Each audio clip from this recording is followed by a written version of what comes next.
Bonjour à toutes et à tous, bienvenue sur le podcast des séparatistes. Moi c'est Ben et je vous présente une nouvelle émission qui sera dédiée à un nouveau fan de Star Wars. Il s'agit des interrogatoires. Pour situer les interrogatoires, c'est une typologie d'émission qui sera dédiée aux fans qu'on a bien voulu interviewer et qui ont surtout bien voulu répondre à nos questions. Aujourd'hui j'accueille Adam. Salut Adam. Salut. Comment est-ce que ça va ? Écoute, ça va, c'est une super initiative que d'être là et j'ai hâte de répondre à ton interrogatoire. Écoute, le plaisir est partagé. Et du coup, pour resituer, parce que c'est vrai qu'on a un certain passif en fait, je te découvre pas maintenant, même si c'est vrai que je te vois en vrai, du coup ça me fait trop plaisir. Mais du coup, on se connaît d'un pseudo-forum duquel vient Aubin d'ailleurs, Aubin qui était en dernier interrogatoire, forum qui s'appelait QuizUp. Du coup, est-ce que toi tu le qualifierais comme étant un forum ? Alors, l'intérêt de QuizUp, c'était surtout le forum, le côté forum que le côté jeu. Ouais, ok. ça me paraît bien. Qu'est-ce que t'as, toi, comme souvenir de QuizUp En vrai, de très bons souvenirs, tous ces personnages qu'on se créait. Moi, c'était Darc-Antoine Daniel et les gens après m'appelaient Dad. Oui. Et c'est un truc que j'ai gardé aujourd'hui sur Discord, les gens m'appellent encore Dad. Oui, c'est sûr, dans ma tête c'était encore ça. Et non, ce qui était excellent, c'était le côté partage du savoir. On se retrouvait un petit peu tous autour d'une même thématique, qui était Star Wars. Ouais. Et le fait de parler tous ensemble de ce truc-là, de pas être d'accord, d'en débattre. Enfin, j'en ai le souvenir que c'était quelque chose de très horizontal en fait. Il n'y avait pas de personne qui était au-dessus d'une autre. Non, ça va. Donc, il y avait cette histoire de chancelier qui était un petit peu bon. Oui, c'est vrai. Mais c'était surtout pour gérer les tournois ou des conneries comme ça. Oui, c'est sûr. C'était pas particulièrement élitiste. Il y avait pas de violence en fait. Oui, c'est ça. Il y avait pas de violence. J'ai le souvenir qu'après, moi je suis allé sur des forums, notamment Star Wars Universe ou Planète Star Wars notamment. Et du coup, je t'avoue que j'ai pas du tout retrouvé ce sentiment d'horizontalité en fait. Tu vois, sur les forums classiques, c'est le staff qui dit des trucs et c'est les gens qui obéissent. Alors que notamment sur QuizUp, ça n'avait rien à voir en fait. On était littéralement dans ce côté. En fait, on était un peu entre potes et on se disait, vas-y, on fait un truc, tu vois, juste ensemble. C'était un truc très spontané. Mais oui, parce qu'on a construit un truc ensemble. Ouais. Alors que tout ce qui est Wikipédia, Holonet, pour ce qui est catégorie encyclopédique et puis tous les sites que tu as cités, c'est des trucs qui sont déjà établis depuis les années 90, début 2000. Donc quand t'arrives, forcément, t'arrives chez quelqu'un. Là, QuizUp, c'était à personne. Oui, c'est ça. En fait, on a construit notre truc là-bas. Oui, c'est ça. Donc il y a ce côté communautaire qui était génial. Et pour te dire, moi personnellement, j'en ai vraiment un souvenir.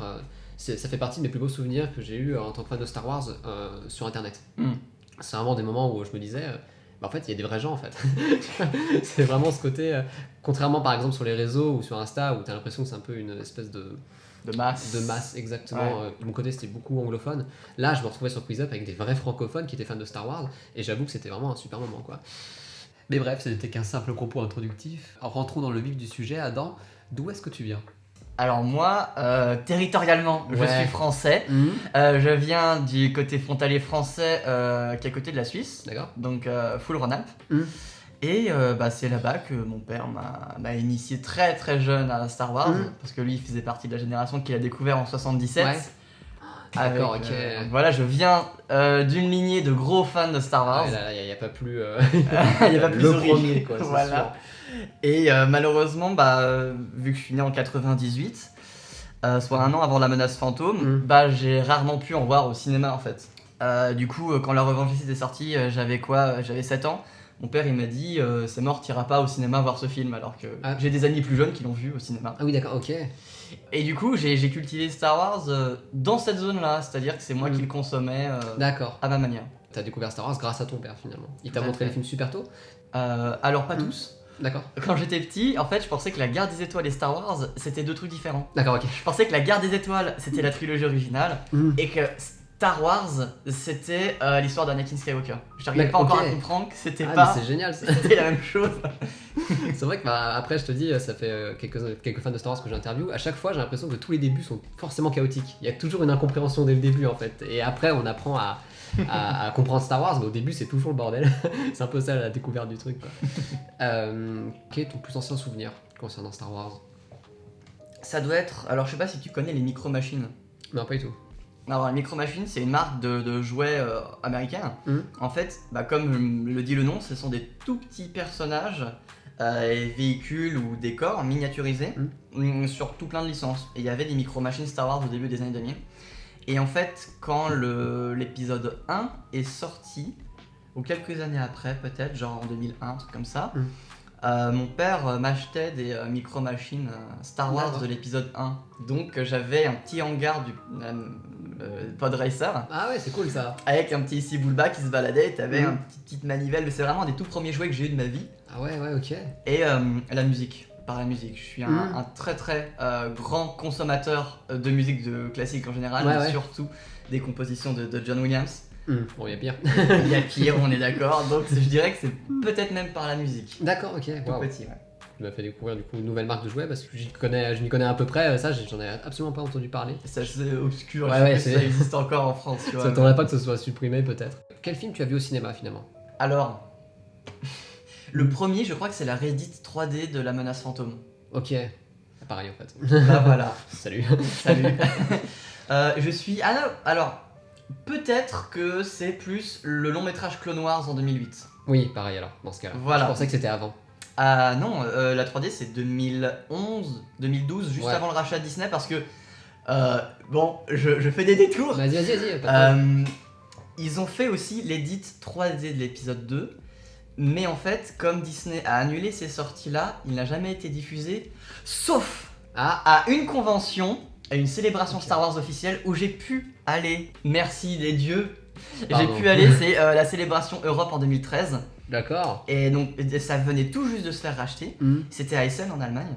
Et à l'époque, c'était forcément l'épisode 2 était détesté à ce il y avait très peu de personnes, mais ils projetaient l'épisode 2 en 3D. Et j'ai encore les lunettes 3D avec Yoda dessus. Mais ça c'est juste incroyable par contre. Ça c'est ouf hein. Tu sais le nombre de fans américains qui doivent voir ta place à ce moment-là là. Oh, putain. Ah ouais, ça a pas de prix ça. Et du coup c'était bien je suppose. Ah mais j'ai adoré. La sismique charge en 3D. Ah oui, oui. Elle était pas mal. Ah ouais mais d'accord, mais c'est juste monstrueux en fait. Mais sinon, en temps réel, les sorties que j'ai vécues de Star Wars, j'ai vu tous les films Star Wars au cinéma depuis la sortie du 7. Qui a été la plus douloureuse expérience de ma vie au cinéma. L'épisode 7 Ouais. D'accord. Et j'ai vu ensuite Rogue One, l'épisode 8, solo, 3 fois au cinéma, solo. Ok, d'accord, waouh. Et on en reparlera, et l'épisode 9, dont je me souviens particulièrement. Voilà. T'inquiète pas, on va revenir dessus. Pas de problème. Du coup, peut-être juste pour resituer, est-ce que tu considères que Star Wars a une certaine place dans ta vie en fait? En tant que saga, en tant qu'œuvre spécialement artistique. S'il devrait y avoir une structure ou un pilier à tout mon imaginaire, c'est Star Wars. D'accord, ok, super. C'est vraiment... Bravo, tu sais. Non mais c'est genre vraiment l'univers qui a perduré au fil des années dans mon esprit. Okay. Il a jamais perdu en couleur, au contraire il s'est enrichi. Et c'est vraiment l'univers le plus important pour moi, vraiment. Je sais que c'est pas le plus riche, je sais que c'est pas le mieux travaillé, mais je pense que c'est le plus important. Chez les fans de Star Wars, c'est vraiment un peu la fiction qui a permis, enfin qui est un peu la porte d'entrée vers l'imaginaire en fait. Exactement. Ce qui fait que tu te dis j'ai vu Star Wars donc maintenant je peux voir des trucs un peu plus sombres ou je sais pas en fait. J'ai l'impression que c'est une super porte d'entrée en fait Star Wars. C'est tout à fait ça, c'est un tremplin culturel en fait. Ouais c'est ça, exactement. Et ce qui est excellent surtout, je sens que je vais faire pas mal de... Mais non mais t'inquiète pas, c'est fait pour. C'est un mix bag culturel Star Wars de base dans ses influences, Lucas et tout. C'est sûr. Ses influences cinématographiques, mythologiques, tout ça. Et malgré tout en fait, les gens intègrent toutes ces influences, que ce soit le monomythe de Joseph Campbell, que ce soit les influences du cinéma japonais. Ouais. Tout ça c'est un truc en fait, sans Star Wars, personnellement je sais que je serais pas allé vers ces choses là, tu vois. D'accord. Et le problème avec ça c'est que du coup les gens ont un regard très critique sur Star Wars en mode c'est le tremplin mais c'est tout. Et il y a un des trucs qui m'énerve le plus, surtout avec la fandom, on va dire classique, qui aime Star Wars, mais qui cherche pas à aller plus loin, c'est qu'il y a tellement à creuser avec Star Wars. C'est tellement plus mature et plus pensé que ce que les gens en disent. Et ça, je trouve que c'est vraiment dommage. En fait, j'arrive même à ce stade où je commence à voir sur les réseaux des gens qui disent que Star Wars, c'est pas pour les enfants. Comme si maintenant on se disait, bah non, Star Wars c'est pas universel en fait, c'est fait pour les gens comme nous. En fait que non, en fait c'est juste universel Star Wars en fait. Et c'est même une force le fait que ce soit pour enfants. C'est comme on disait, une espèce de mélange qui fait que chacun a trouvé un peu ce qu'il voulait et que, regarde les interviews des gens en 77, c'est littéralement des gens qui disaient, moi je déteste l'imaginaire, j'aime pas ces films qui font un peu n'importe quoi. Par contre Star Wars j'ai kiffé. Et là ils sont en mode, ah pourquoi ? Pourquoi c'est bizarre, pourquoi est-ce que Star Wars spécifiquement ? Personne ne savait expliquer. Alors que maintenant, il y a des livres et des livres qui sortent pour dire que justement, c'est grâce au monomythe notamment. Mais bref, quels sont les autres univers que tu kiffes? Là, tu peux partir. Ok. Tous tes univers que t'aimes bien, imaginaires. Alors, mes univers de l'enfance, bah, c'était Star Wars, forcément en priorité. Ouais. Je kiffais énormément Harry Potter. Hmm. Vraiment, la saga du sorcier à Poudlard, c'est très chouette. Film et livre ou Les deux, vraiment les deux. Ok, Ouais. d'accord. Mais depuis, là, non, ça m'a gonflé. Ouais, ok, d'accord. J'aimais énormément du côté japonais tout ce qui était Pokémon et Yu-Gi-Oh!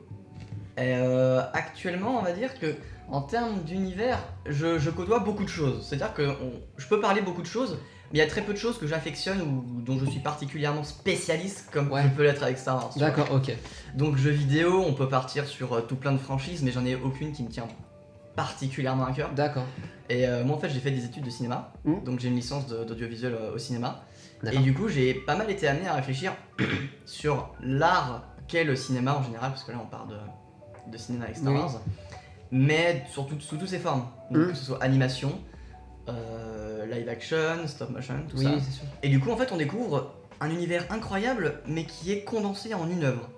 Par exemple, pendant très longtemps, c'était le cas avec Dark Crystal, je sais pas si tu connais. Oui, si, je vois ce que c'est. Voilà, l'univers est incroyable. Pourtant, d'ailleurs, c'est un film et une saison d'une série récemment. Mais c'est Frank Oz qui l'a fait.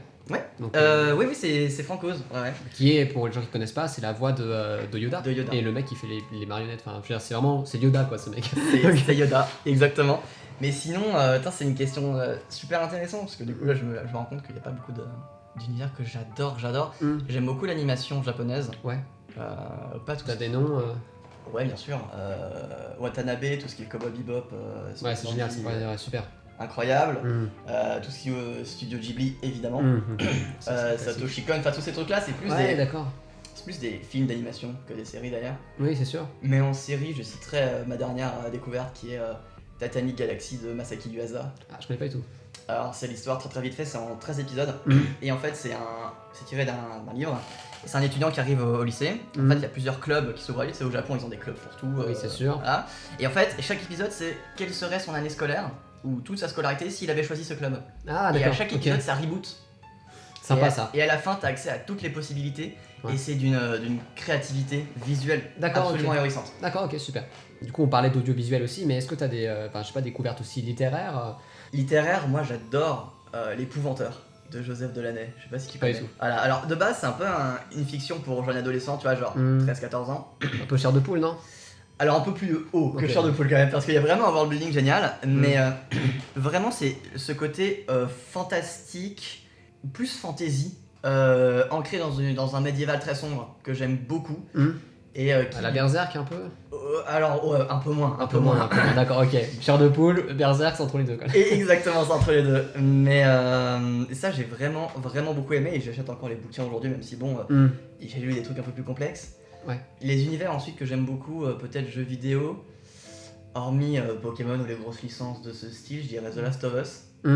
C'est vraiment un univers que j'aime beaucoup. Et t'as fait le 2 d'ailleurs? Ouais. Évidemment, les derniers. Ouais. Le jeu a eu un gros backlash, mais ça c'est relatif, on va dire, à comment est-ce que les gens interceptent et analysent les œuvres qui leur sont proposées. En fait, ils acceptent pas l'art, dans le sens où l'art est source de propositions et pas source de commandes. C'est-à-dire que ce qui a énervé les gens avec The Last of Us 2, c'est le fait que le jeu il raconte une histoire, mais c'est pas forcément l'histoire que les joueurs attendent, ou les joueurs veulent. Et ça, je respecte, tu vois. J'ai pas été forcément fan de la manière dont ça a été fait, mais vu que toute l'œuvre traite des conséquences de ce qui arrive au personnage, je sais pas si tu as joué. Oui, bien sûr. Voilà. Et ben, j'ai trouvé que c'était une œuvre formelle qui allait jusqu'au bout. Oui. Et ça, les gens ils sont pas habitués, tu le vois tout de suite. Oui, c'est sûr. Et c'est exactement ce qu'était Star Wars avec la prélogie. Et ce que n'est plus Star Wars, pas très récemment du coup, mais on va dire avec les derniers films qui ont été faits. Ouais, pour faire une petite parenthèse de The Last of Us, je dirais aussi que c'est dû aussi à l'attachement qu'on a au personnage en fait. Ils ont essayé de l'écrire et le truc c'est que j'ai l'impression qu'il y a aussi cette réaction épidermique de mais en fait je m'en fous de ce personnage, enfin d'Abby pour Abby, oui, littéralement on a beau l'écrire comme on veut, il y a des gens qui ne passent pas au-delà de leur haine. Et du coup, c'est exactement la même chose avec Star Wars. Ok, c'est ce que j'allais dire, c'est pour ça, il y a que des liens à faire avec toutes ces licences qui sont maintenant qui sont ultra populaires quoi. Comme on disait, est-ce que c'est Star Wars qui t'a initié à tous ces imaginaires? Est-ce que tu as découvert quelques-uns avant de découvrir Star Wars en fait? Alors j'ai découvert des trucs avant Star Wars, mais vu que Star Wars c'est vraiment natif, pour moi, je dirais qu'il y a un film qui est très important pour moi, c'est Le Voyage de Chihiro de Miyazaki. D'accord, ok. qui lui est plus latent de tout mon respect pour l'univers, la culture japonaise, ou ce qui est yokai, mythologie, tout ça, mais surtout pour ne pas comprendre un film. Quand on regarde un film et que tu le comprends pas, c'est pas grave, parce que c'est peut-être aussi le but. C'est pour ça qu'un de mes films préférés, c'est Donnie Darko. Je sais pas si tu connais. Non, j'ai pas, désolé. Voilà, bah, c'est un film qui propose plein de choses, et à la fin t'es en mode, qu'est-ce que j'ai vu Moi j'adore ça. D'accord, ok, d'accord. Sinon, en dehors de ça... Bah, c'est vrai que Chihiro, par exemple, pour revenir dessus, c'est très... c'est métaphorique, en fait. C'est exactement ça, et ce qui fait que t'as pas toutes les clés dès le début. C'est ça. Et même, je dirais que c'est onirique. Oui, c'est sûr. Et onirique, c'est un... On va dire que c'est un maître mot de tout plein de trucs que j'aime, que ce soit Cinoche, BD, musique, tout plein de trucs oniriques et sensitifs. Et tout ce qui, en fait, te touche et te parle sans vraiment que tu comprennes comment ils arrivent à te parler. D'accord. C'est vraiment ce qui me fascine. Et ce sentiment peut-être aussi d'être face à quelque chose qui te dépasse aussi. Tout à fait. C'est beaucoup ça aussi. Enfin, je théorise sur toi, mais pour moi, j'ai à peu près le même sentiment. Donc, d'accord. Donc voilà. Alors du coup, on a parlé de ton père tout à l'heure. Qui est-ce que t'as dans ton entourage qui est fan de Star Wars finalement? Est-ce que t'es le seul à partager cette passion ou Alors non, heureusement, j'ai mon petit frère qui était sur Quiz Up également. D'accord. Et lui, il s'était Calcatarn, je crois. Bien sûr, je vois qui c'est. Bah lui, voilà, on a grandi en tant que fan de Star Wars ensemble, et il s'y connaît autant que nous, il adore autant. Ouais. Et je crois que le seul désaccord sur Star Wars qu'on ait eu pendant 20 ans, c'est sur Rogue One et Solo. Ah, ok. Lui, alors, c'est pas qu'il adore Rogue One, mais il trouve que c'est un très bon film. Bon, je trouve que c'est un bon film, mais qu'il est quand même pas mal, un peu surcoté. Mais par contre, j'ai adoré l'expérience que proposait Solo, et lui, il l'a trouvé ridicule. Je me souviens, quand j'ai fini Solo, au cinéma, je l'ai appelé, littéralement. Je l'ai appelé pour lui dire, mec, je viens de voir Solo.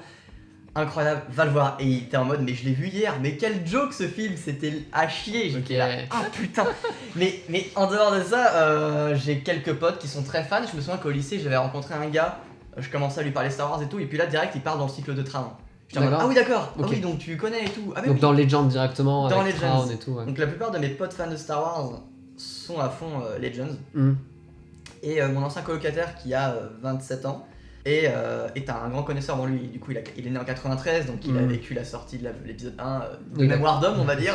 Ouais, c'est sûr. Et vu que c'est quelqu'un qui réfléchit beaucoup à la littérature et qui est scénariste. Ok, d'accord. En fait, lui, il déteste la prélogie. D'accord. Et du coup, on a eu des bons gros débats, bien salés, des heures et des heures.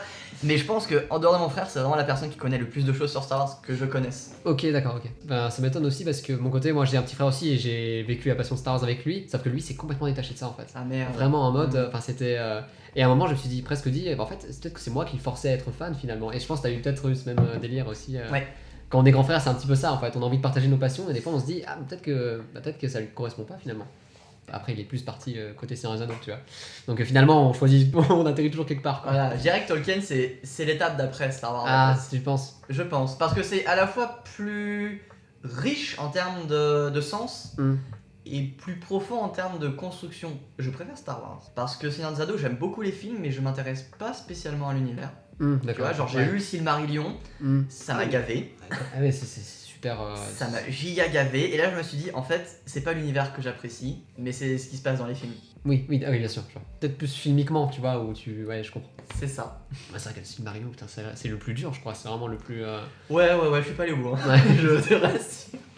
Putain, mais du coup, en fait, est-ce que le Silmarillion, finalement, c'est la prélogie de Tolkien, finalement? C'est un peu ça. C'est plus un sommaire de légende. Ok. C'est comme si la prélogie n'avait pas existé et qu'on disait la guerre des clones, c'est ça, il y a ce mec qui s'est battu à un moment. Donc c'est très peu narratif finalement. C'est très peu narratif, okay, c'est assez sommaire. Mais ce qui est intéressant, c'est que Star Wars est le deuxième univers étendu majeur, si on compte pas Star Trek, après Tolkien. Je sais pas, en fait, c'est vraiment lui qui a.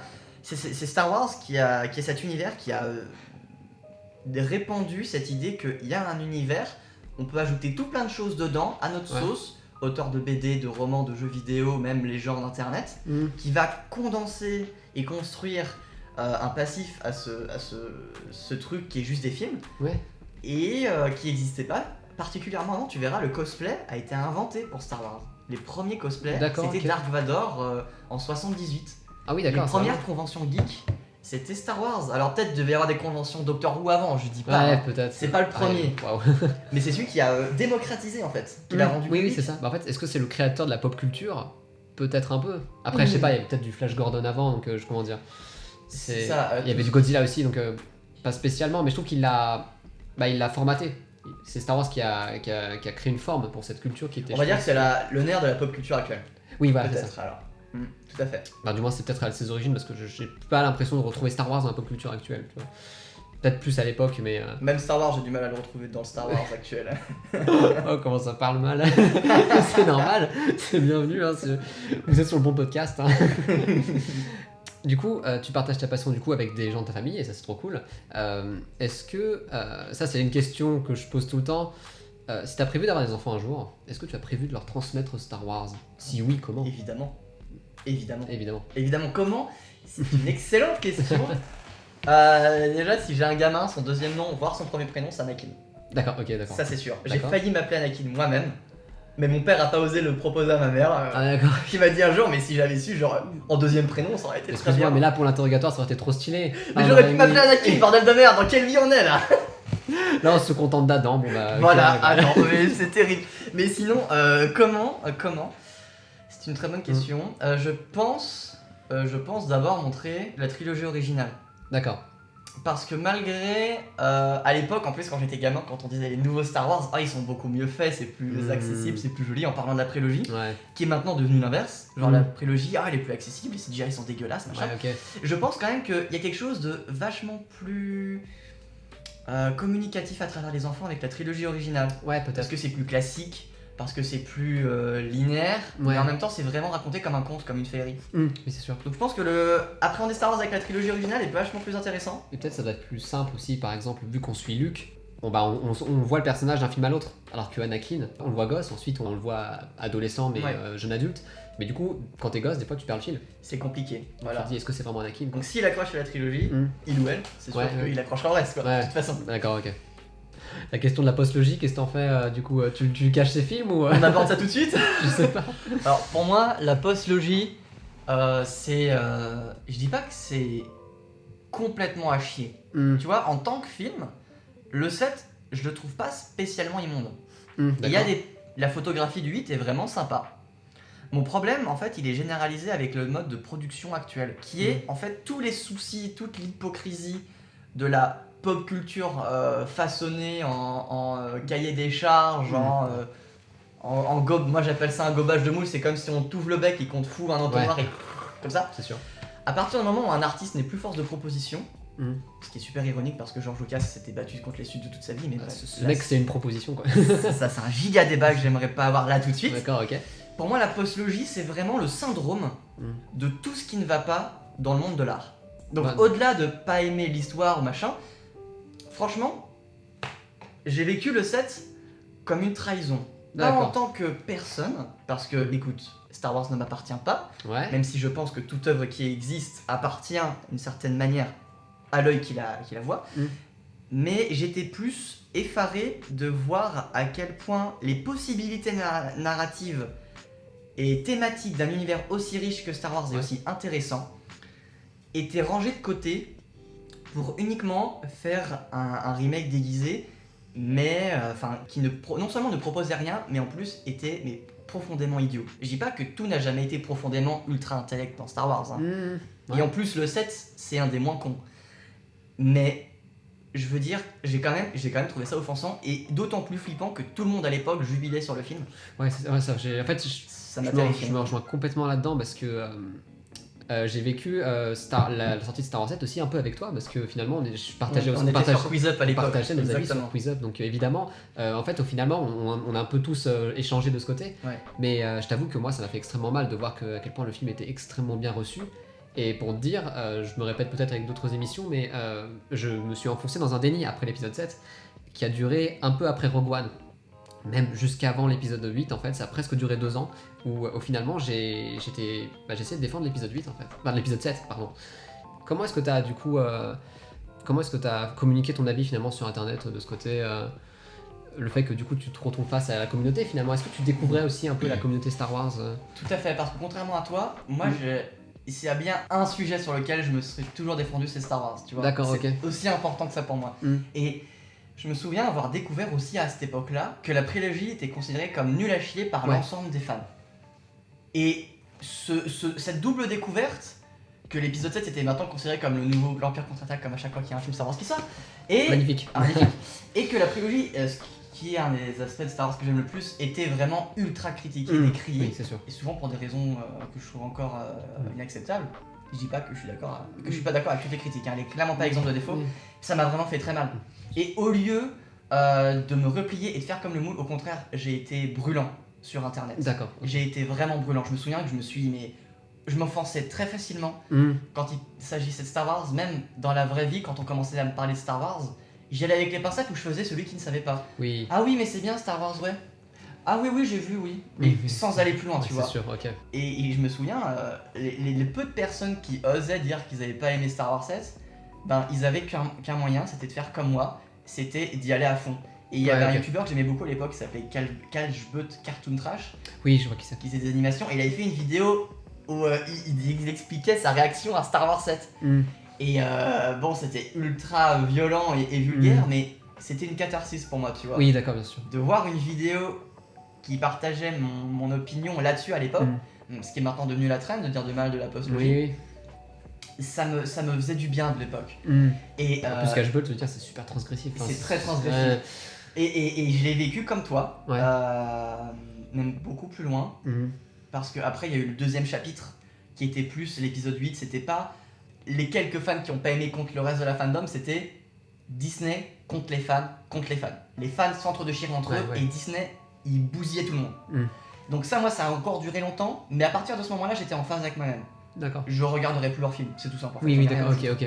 Voilà, c'est ça, en plus c'était l'époque où ils avaient negate l'univers étendu pour faire leur propre truc qui était inspiré de l'univers étendu, ça me rendait dingue. D'accord, ok, à ce point. J'avais envie de les bouffer. et maintenant, ça a éclaté au grand jour, tout le monde le voit. Mais moi j'ai pas eu besoin du recul, vraiment. En fait, j'ai vu qu'il y avait quelque chose qui clochait dès le départ, et le fait que tout le monde le mette sur un podium, ça m'a gonflé c'est sûr. à mort. Je m'engueulais avec mon oncle qui avait trouvé ça bien, mais j'étais vénère.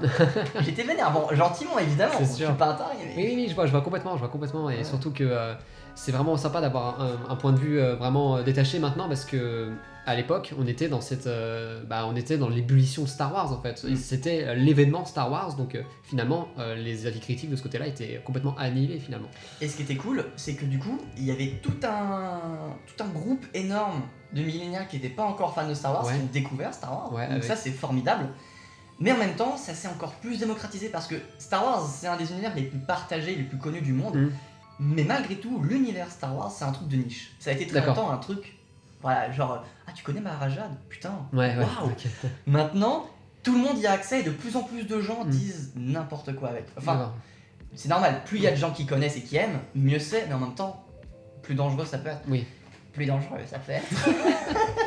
et je trouve qu'il y a quand même pas mal de problèmes qu'il n'y avait pas avec la fandom avant. Mais au final, tu parles aussi de l'univers Legend, mais est-ce que tu as l'impression que l'univers Legend est devenu un petit peu une espèce de contre-culture au sein même de Star Wars finalement? Oh, c'est trop intéressant comme question. J'ai l'impression, parce que j'ai l'impression que c'est que tout le monde s'est réfugié là-dedans, parce qu'il n'y avait plus rien d'autre en vrai en fait. C'est que les films quand ils n'étaient pas appréciés, on fonçait dans les livres quoi. Des livres qui étaient supprimés, donc interdits quoi, l'espèce de bibliothèque interdite d'Harry Potter quoi. Mais ça a été le symbole de cette confrontation de ceux qui étaient là avant ou de ceux qui pouvaient pas blairer les nouveaux films. Et je me souviens que c'est un truc qu'ils ont compris parce qu'ils ont ajouté Revan dans le MMO, ils ont ajouté Traun dans Rebels. Tu vois, c'est des trucs qu'ils ont compris. Et je pense que ça peut être associé à une forme de contre-culture. C'est super intéressant. Après, je sais qu'avec leur nouveau canon, il a quasiment vraiment pas marché en fait. Mais maintenant, ils font des trucs assez intéressants. Ils ont fait une trilogie sur Padmé. Oui, je vois. Ils font des bouquins qui sont spécialisés sur des personnages qui existent déjà et des trucs qui sont assez intéressants en plus. Oui, c'est sûr. Donc maintenant, là, ça s'est amélioré. Et pendant très longtemps, c'était juste, vous voulez savoir comment Poe a réussi à avoir son slip mauve? Vous devez acheter ce nouveau bouquin super intéressant et très mal écrit. J'ai un souvenir d'une BD de Phasma, n'importe quoi. Ce qui se passe entre l'épisode 7 et 8 quoi. Incroyable. J'ai hâte. Mais comme ça tu le sauras et tu sauras pourquoi est-ce que c'est 3PO a un bras rouge. Un bras rouge. Voilà. On est dans cette logique de DLC. Oui, exactement. Mais même quand Star Wars Lego Force Awakens est sorti, c'était déjà un jeu sur un seul film. Ouais. Et il y avait des DLC. Oui, Enfin, je veux dire, dans un jeu Lego. dans un jeu Lego. Et là, pour moi, je me suis dit, mais ils font même plus semblant, quoi. Oui. Ils en ont rien à péter. C'est sûr, mais du coup, au final, l'univers Legend qu'ils ont créé à côté, enfin, Legend, l'univers étendu, c'était un univers étendu, mais pour en faire un finalement. Enfin, les gens voulaient des livres, donc ils ont sorti des livres, quoi. C'est ça. C'était pas enfin, l'intention est complètement différente, quoi. Ouais. Alors, on reviendra sur la postlogie après, on va faire une petite parenthèse. Je t'invite aussi parce que tu es créateur aussi, tu fais des vidéos sur YouTube et c'est trop stylé. Je trouve que c'est bien parce que c'est. Du coup, qu'est-ce que tu fais, toi, sur YouTube, si tu pourrais synthétiser à peu près ton travail dessus? Ouais, bien sûr, je suis sur YouTube depuis à peu près Quiz Up. D'accord, ok. Et j'ai commencé avec des podcasts sur Star Wars et des top 10 parodiques. Maintenant, je fais ce qui s'appelle des rap battles. C'est un sujet où en fait deux personnages de fiction ou historique s'affrontent en joute verbale sur une musique. Et moi j'aime faire ça avec les personnages que j'apprécie. Mais t'as tout en fait, t'as de la Japanimation, t'as des persos de films, enfin t'as Grievous versus Astro Boy, c'est des trucs qui sont inimaginables mais finalement tu le fais et je trouve que c'est vachement, dans la forme c'est vraiment dingue quoi. Merci beaucoup. Et en plus tu faisais aussi des petites explications, du moins des vidéos un peu explicatives de Star Wars. T'en as fait une sur les séparatistes donc on t'est très reconnaissant. Merci de propager la cause un peu, ça fait plaisir. Mais du coup t'as pris la peine finalement d'expliquer Star Wars aux gens sur internet et d'où te vient cette démarche en fait? Alors de base, ce format je le dois à Link the Sun avec ses points culture. Oui, je vois. À l'époque, quand je le trouvais un peu moins subversif, il était vraiment passionnant à suivre. Et je m'étais dit je vais faire un équivalent mais de l'univers étendu Star Wars. Et j'avais fait ça en 3 parties, c'était des vidéos de 1 heure chacune et je m'étais dit mais j'aime trop ça, je veux continuer. Et je me renseignais sur les sujets qui n'avaient pas trop été faits sur l'internet français avant qu'il y ait Sidemall ou tous ces gros youtubeurs. Et par exemple, j'avais fait un truc sur le personnage de Maharaja, j'avais fait un truc juste sur la planète d'Antwin. D'accord, oui, mais c'est trop cool ça. Voilà, Dantooine. C'est génial. Qu'est-ce qu'il y a à dire sur Dantooine? Il y a Mefundu qui défonce des super droïdes de combat à main nue. Voilà, c'est trop bien. Et vu que ma faction préférée de Star Wars a toujours été la CSI, les séparatistes. Voilà, ça fait plaisir. Donc j'étais content de voir que ton émission s'appelait comme ça. Et je m'étais dit, en plus Grievous c'est mon personnage préféré, désolé si je t'ai connu une question. Non, mais t'as qu'à faire. Et il faut que j'en parle. Et j'en ai pas fait depuis, je crois. Je crois que j'en avais fait une sur Qui-Gon, sur Legends de Qui-Gon, parce que maintenant ils ont un nouveau canon qui est pas mal. Oui, d'accord, ok, oui, c'est vrai, il y a Maître et Apprenti qui est sorti d'ailleurs. Ouais, très bon bouquin. Et mais j'en ai pas fait depuis parce que je ressens plus l'utilité. Maintenant, je trouve que c'est le phénomène de société Star Wars qui est vachement plus intéressant. Ah, d'accord, que le contenu vraiment. Évidemment, le contenu est génial, évidemment. C'est sûr. Mais il y a beaucoup de sujets qui sont traités sur YouTube. Mais en fait, ça partait de là surtout de pouvoir parler d'un truc de niche, même si je savais que ça allait pas forcément faire beaucoup de vues, à des mecs qui étaient passionnés. Et c'est toujours marrant de voir des fois la vidéo elle date de 4 ans. 4 ans, Et de voir des fois des commentaires encore actuellement qui disent oh trop bien tu parles des séparatistes, c'est trop bien. C'est qu'il n'y en a pas spécialement autour quoi. Donc c'est cool quoi. Et du coup en fait tes reviews sont très larges, enfin vraiment quand tu parles des séparatistes t'en parles vraiment de manière complète. Du moins c'était sur l'infanterie. Est-ce que des fois par exemple tu te heurtais face à des je sais pas, des conceptions des séparatistes, des droïdes spécifiques que t'aimais pas mais t'es obligé de les mentionner dans ta vidéo? Est-ce que t'as eu ce dilemme là des fois? Je me souviens qu'il y avait plein de trucs que je connaissais pas. Alors, merde, mais c'est quoi ça? Et ça m'emmerdait de parler d'un truc, de un peu faire la leçon explicative aux gens d'un truc que je découvrais en même temps qu'eux. Oui, ok. C'était quoi? C'était les. Oh putain, ça fait longtemps. Ah. Les espèces de droïdes de défense automatiques qui ressemblent qui ont été faits par les mêmes mecs qui ont fait les droïdes EK. Ces espèces de grosses machines, les gros Jaeger là. Ouais. Et je me souviens que ça, j'avais jamais entendu parler. Et je crois que c'est du MMO si je dis pas de conneries. Et je dois certainement dire une connerie. C'est pas grave. Mais du coup, j'étais ultra intrigué. Pareil sur l'espèce de petit droïde, le petit fantassin qu'ils envoyaient dans les croiseurs républicains. Qui assassinaient les gens et ça faisait des croiseurs fantômes. J'ai trouvé ça fou parce qu'en plus ça correspondait, je sais pas si t'as joué à République Commando. Non, j'ai pas joué mais je vois à peu près ce que c'est. Il y a une session du jeu où t'es dans un vaisseau fantôme qui a été pris d'assaut par des Trandoshan en fait. Oui. Et t'as des espèces de droïdes de sécurité qui partent en couille et qui t'attaquent. Et je pense qu'en fait il y a tout un. Tu vois ce qui peut avoir influencé l'un et l'autre et c'est génial. D'accord, je vois. Okay. Donc on commence là maintenant l'espèce d'étape qu'on aime appeler les questions flash. Quel est ton film préféré? De Star Wars? Ouais. La Revanche des Sith. Pourquoi? Parce que c'est la conclusion on va dire, c'est l'éclatement de l'obscurantisme chez George Lucas. D'accord, ok. Dans le sens où en fait, non seulement tu vois où il voulait en venir, mais en plus, tu vois tout ce dont il est capable de faire et les erreurs qu'il est capable de faire. En fait, c'est un peu une synthèse chez cet homme dont j'aime beaucoup la filmographie, par exemple THX et American Graffiti, qui sont ces deux autres films, je les aime beaucoup. Et c'est quelqu'un de très énigmatique, mais je trouve que dans ce film-là, il arrive en fait à équilibrer ce qui pourrait vraiment passer pour un nanar, mais en quelque chose d'absolument grandiose et très obscur. Parce que je sais que maintenant il est vachement parodié avec ses mèmes et tout, mais ça a toujours été des mèmes qui me font rire parce que ça fait rire les gens plus que les mèmes en soi. Genre jamais je me suis fendu une barre devant la scène d'immolation de Anakin, tu vois, enfin ça je comprends pas. JB disait ça, mais qu'on peut parodier uniquement ce qui est au-dessus de la parodie en fait. Donc évidemment, par exemple, Le Seigneur des Anneaux, c'est des films qui sont, je pense, extrêmement bien reconnus et tout. C'est pour ça qu'on adore faire des mèmes dessus. Ah oui, d'accord. Tu vois, donc finalement, l'aspect parodique, c'est que moi, à travers les mèmes de l'épisode 3 ou de la prélogie, j'y vois un certain respect aussi. Bien sûr, donc bien sûr. Ça aussi, ça rentre en jeu, quoi. Et je pense aussi que c'est... Alors formellement, c'est clairement pas le meilleur film. D'accord. C'est le meilleur de la prélogie, mais c'est pas le meilleur film de Star Wars. Mais c'est le plus important pour moi, et je trouve que c'est le plus important pour Star Wars. Parce qu'en fait, j'ai un peu l'impression que le nerf névralgique de toute la saga, il est là. D'accord. On peut ne pas être d'accord du tout, on peut dire, ah non, c'est Vador contre Luke, c'est la rédemption d'Anakin qui est intéressante. Mais c'est... En fait, pour moi, ça devrait être ça, la bataille de Yavin. Parce que dans l'univers Legends, pour ceux qui savent pas, c'est le point de repère en termes de date chronologique. Ouais, c'est un peu la naissance de Jésus-Christ, quoi. Voilà, c'est ça. Alors que, pour moi, le plus important, c'est quand même la déchéance de la République. Forcément, c'est pas le plus gracieux. Hein. Oui, c'est sûr. Mais c'est le plus important parce que, justement, toutes les histoires que tu vas faire derrière, c'est pourquoi la République est corrompue. Et toutes les histoires que tu vas faire après, c'est comment est-ce qu'on reconstruit le bonheur. Pour moi, ça, c'est... ce qui est intéressant à suivre dans Star Wars. D'accord, ok, je vois. En fait, ouais, c'est un peu le gros marqueur, quoi. C'est vraiment. Ça tombe bien, il est au milieu de la saga, finalement. Donc, après, au milieu, ça dépend si on considère la postlogie. mais en tout cas, ouais, on va revenir dessus, t'inquiète pas. On va revenir dessus.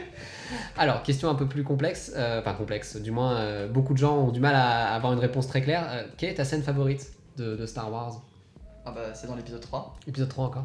C'est la scène de Padmé's Rumination, le nom du morceau. C'est quand... Génial le morceau d'ailleurs. Voilà, c'est quand Anakin et Padmé sont respectivement dans leur appartement, enfin lui il est au conseil Jedi, oui. Et que le crépuscule tombe sur les deux personnages et que les deux se regardent à travers la ville sans se voir. Et en fait on voit que les deux font un choix. Ou peut-être pas les deux, peut-être que Anakin.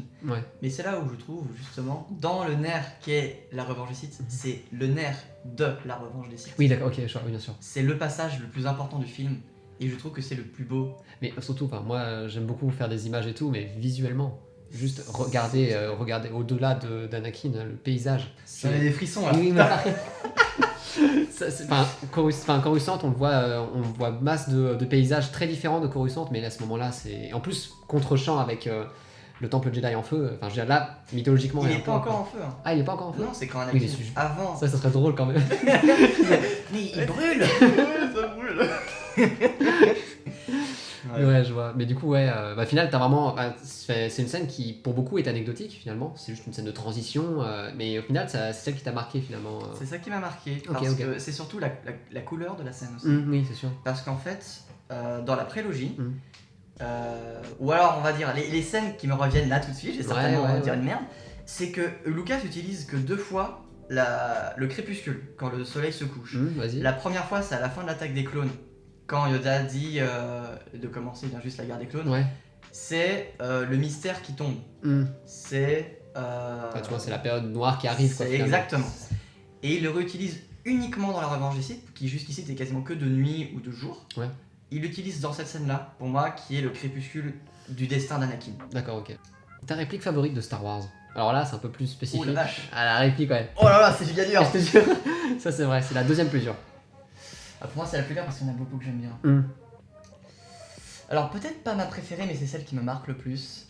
C'est encore une fois dans la prélogie, c'est quand Shmi dit à Anakin qu'il ne peut pas empêcher les soleils de se coucher. Et que dans une scène après, elle lui dit ne te retourne pas. Il doit partir vers son... Enfin, toute cette Ce dialogue-là, je le trouve fabuleux. Ouais, c'est quelque chose qui m'a touché quand je suis parti faire mes études. Et je pense que c'est pour le coup vraiment très bien écrit. Ouais. Et en plus, je me rappelle la musique en plus derrière.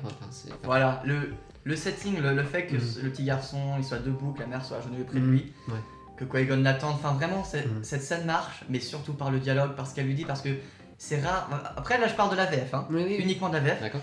Mais je trouve que c'est vraiment un personnage qui marche très bien en VF, Shmi, parce que je trouve qu'elle fait très de maman. Ouais. Ah, elle le fait moins en VO. Un petit peu. D'accord. Okay. Après, cette scène, je me souviens plus en VO. Mais la VF de cette scène, elle me transcende. D'accord, ok. Vraiment. Alors, le personnage qui te ressemble le plus dans l'univers de Star Wars. Ou alors celui auquel tu t'identifies le plus. Palpatine. Non, pitié non. Dans l'épisode 9, hein. Donc de tout Star Wars. Ouais. Wow.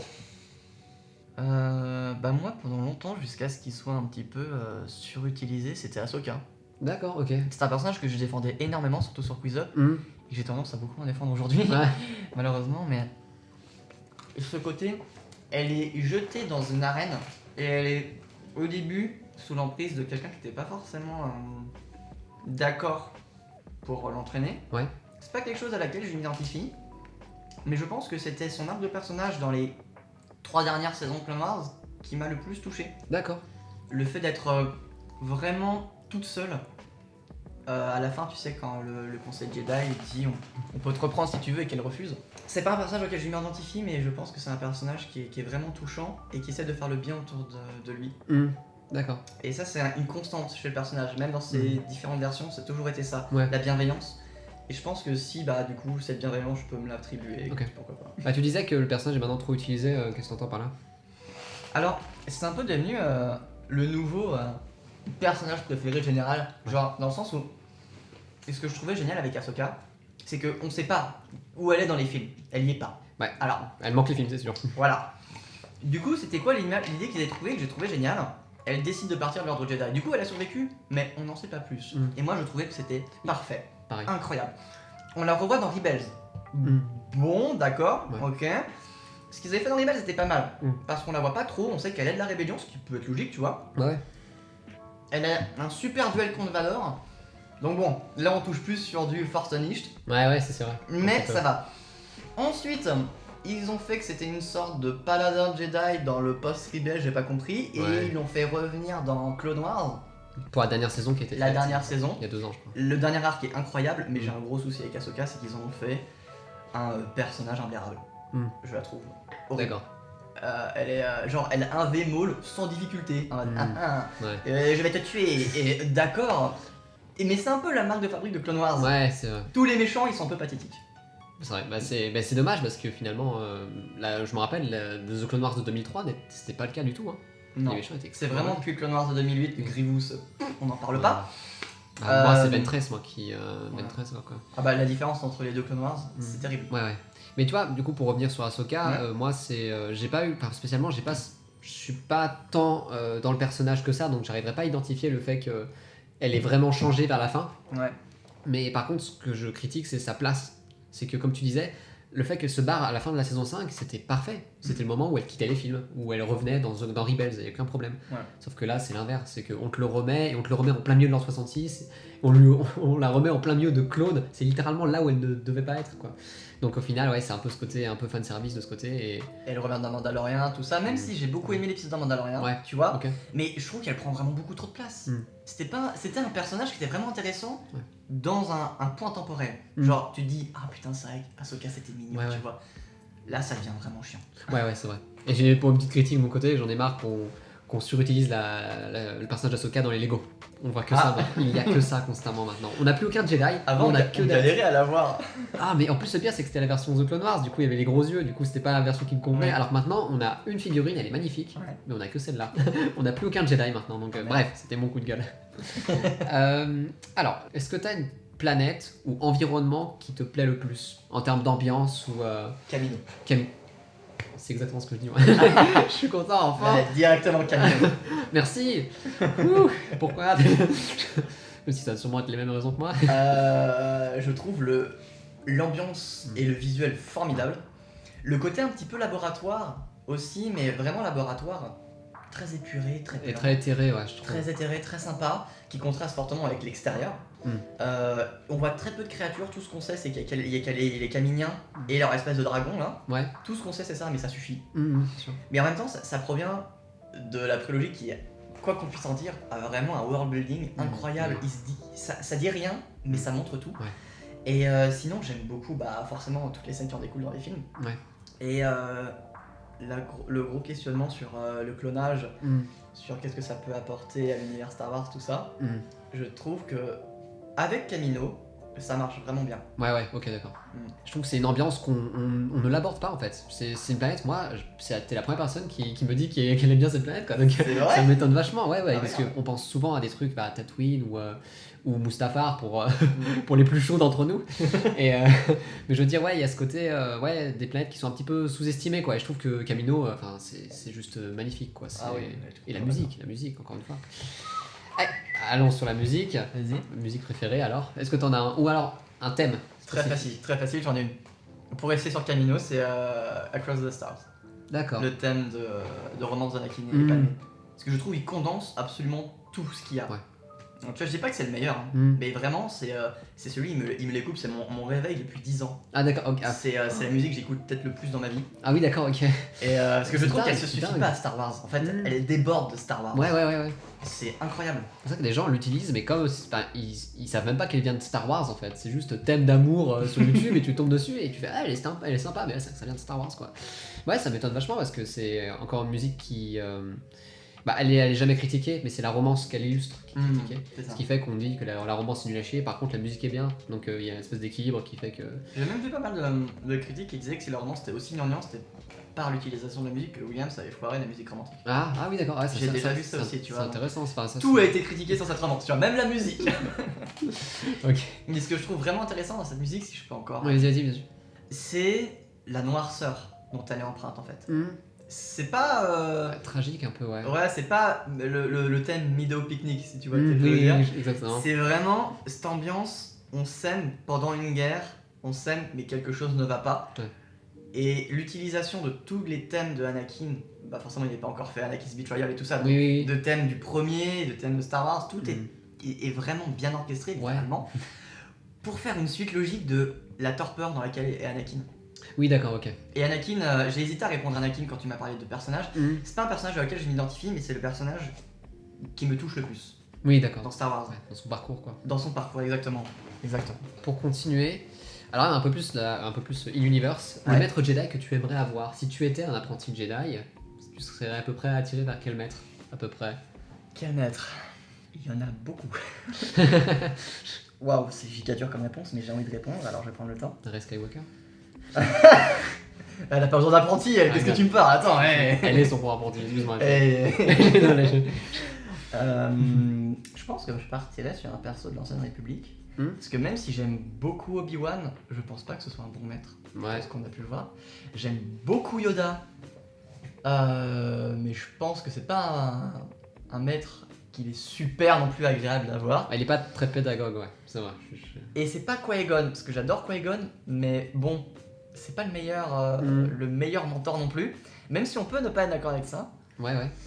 Aubin avait dit Qui-Gon. Donc voilà, vous pourrez vous affronter ailleurs. Ah non, et je trouve pas que ce soit une mauvaise idée, peut-être que lui il dit voir. Moi, attends que je me rappelle son nom. Moi je vais faire mon puriste de Legends.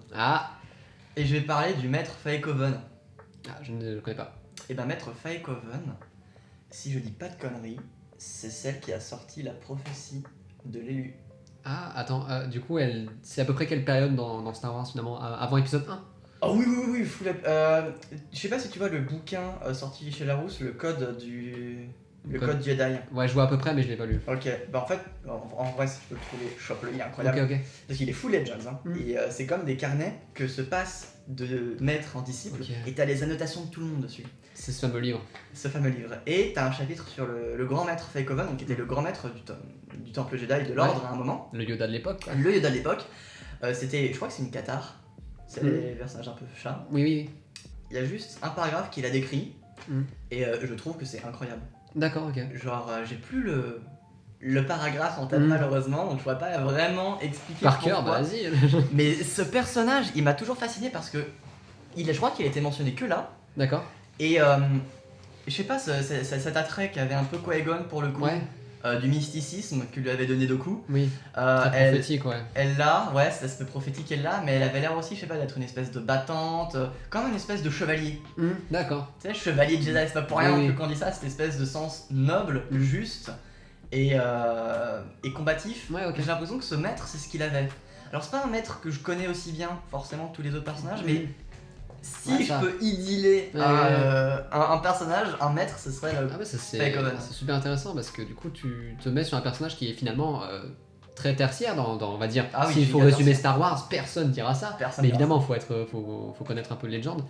Tu penses aussi qu'il y a des gens qui peuvent du coup s'orienter vers des personnages qui sont extrêmement tertiaires pour s'identifier? Moi de mon côté par exemple, j'aime énormément le personnage de Mitra Surik, je sais pas si tu vois qui c'est, qui est dans KOTOR 2, et vu que t'es le personnage principal, donc c'est un peu toi Mitra Surik. C'est un peu toi, c'est vrai. Mais du coup moi je idéalise ce personnage parce que avec son parcours et tout, ce qui fait que limite je me retrouve plus dans un personnage que j'ai inventé que dans un personnage que je subis finalement.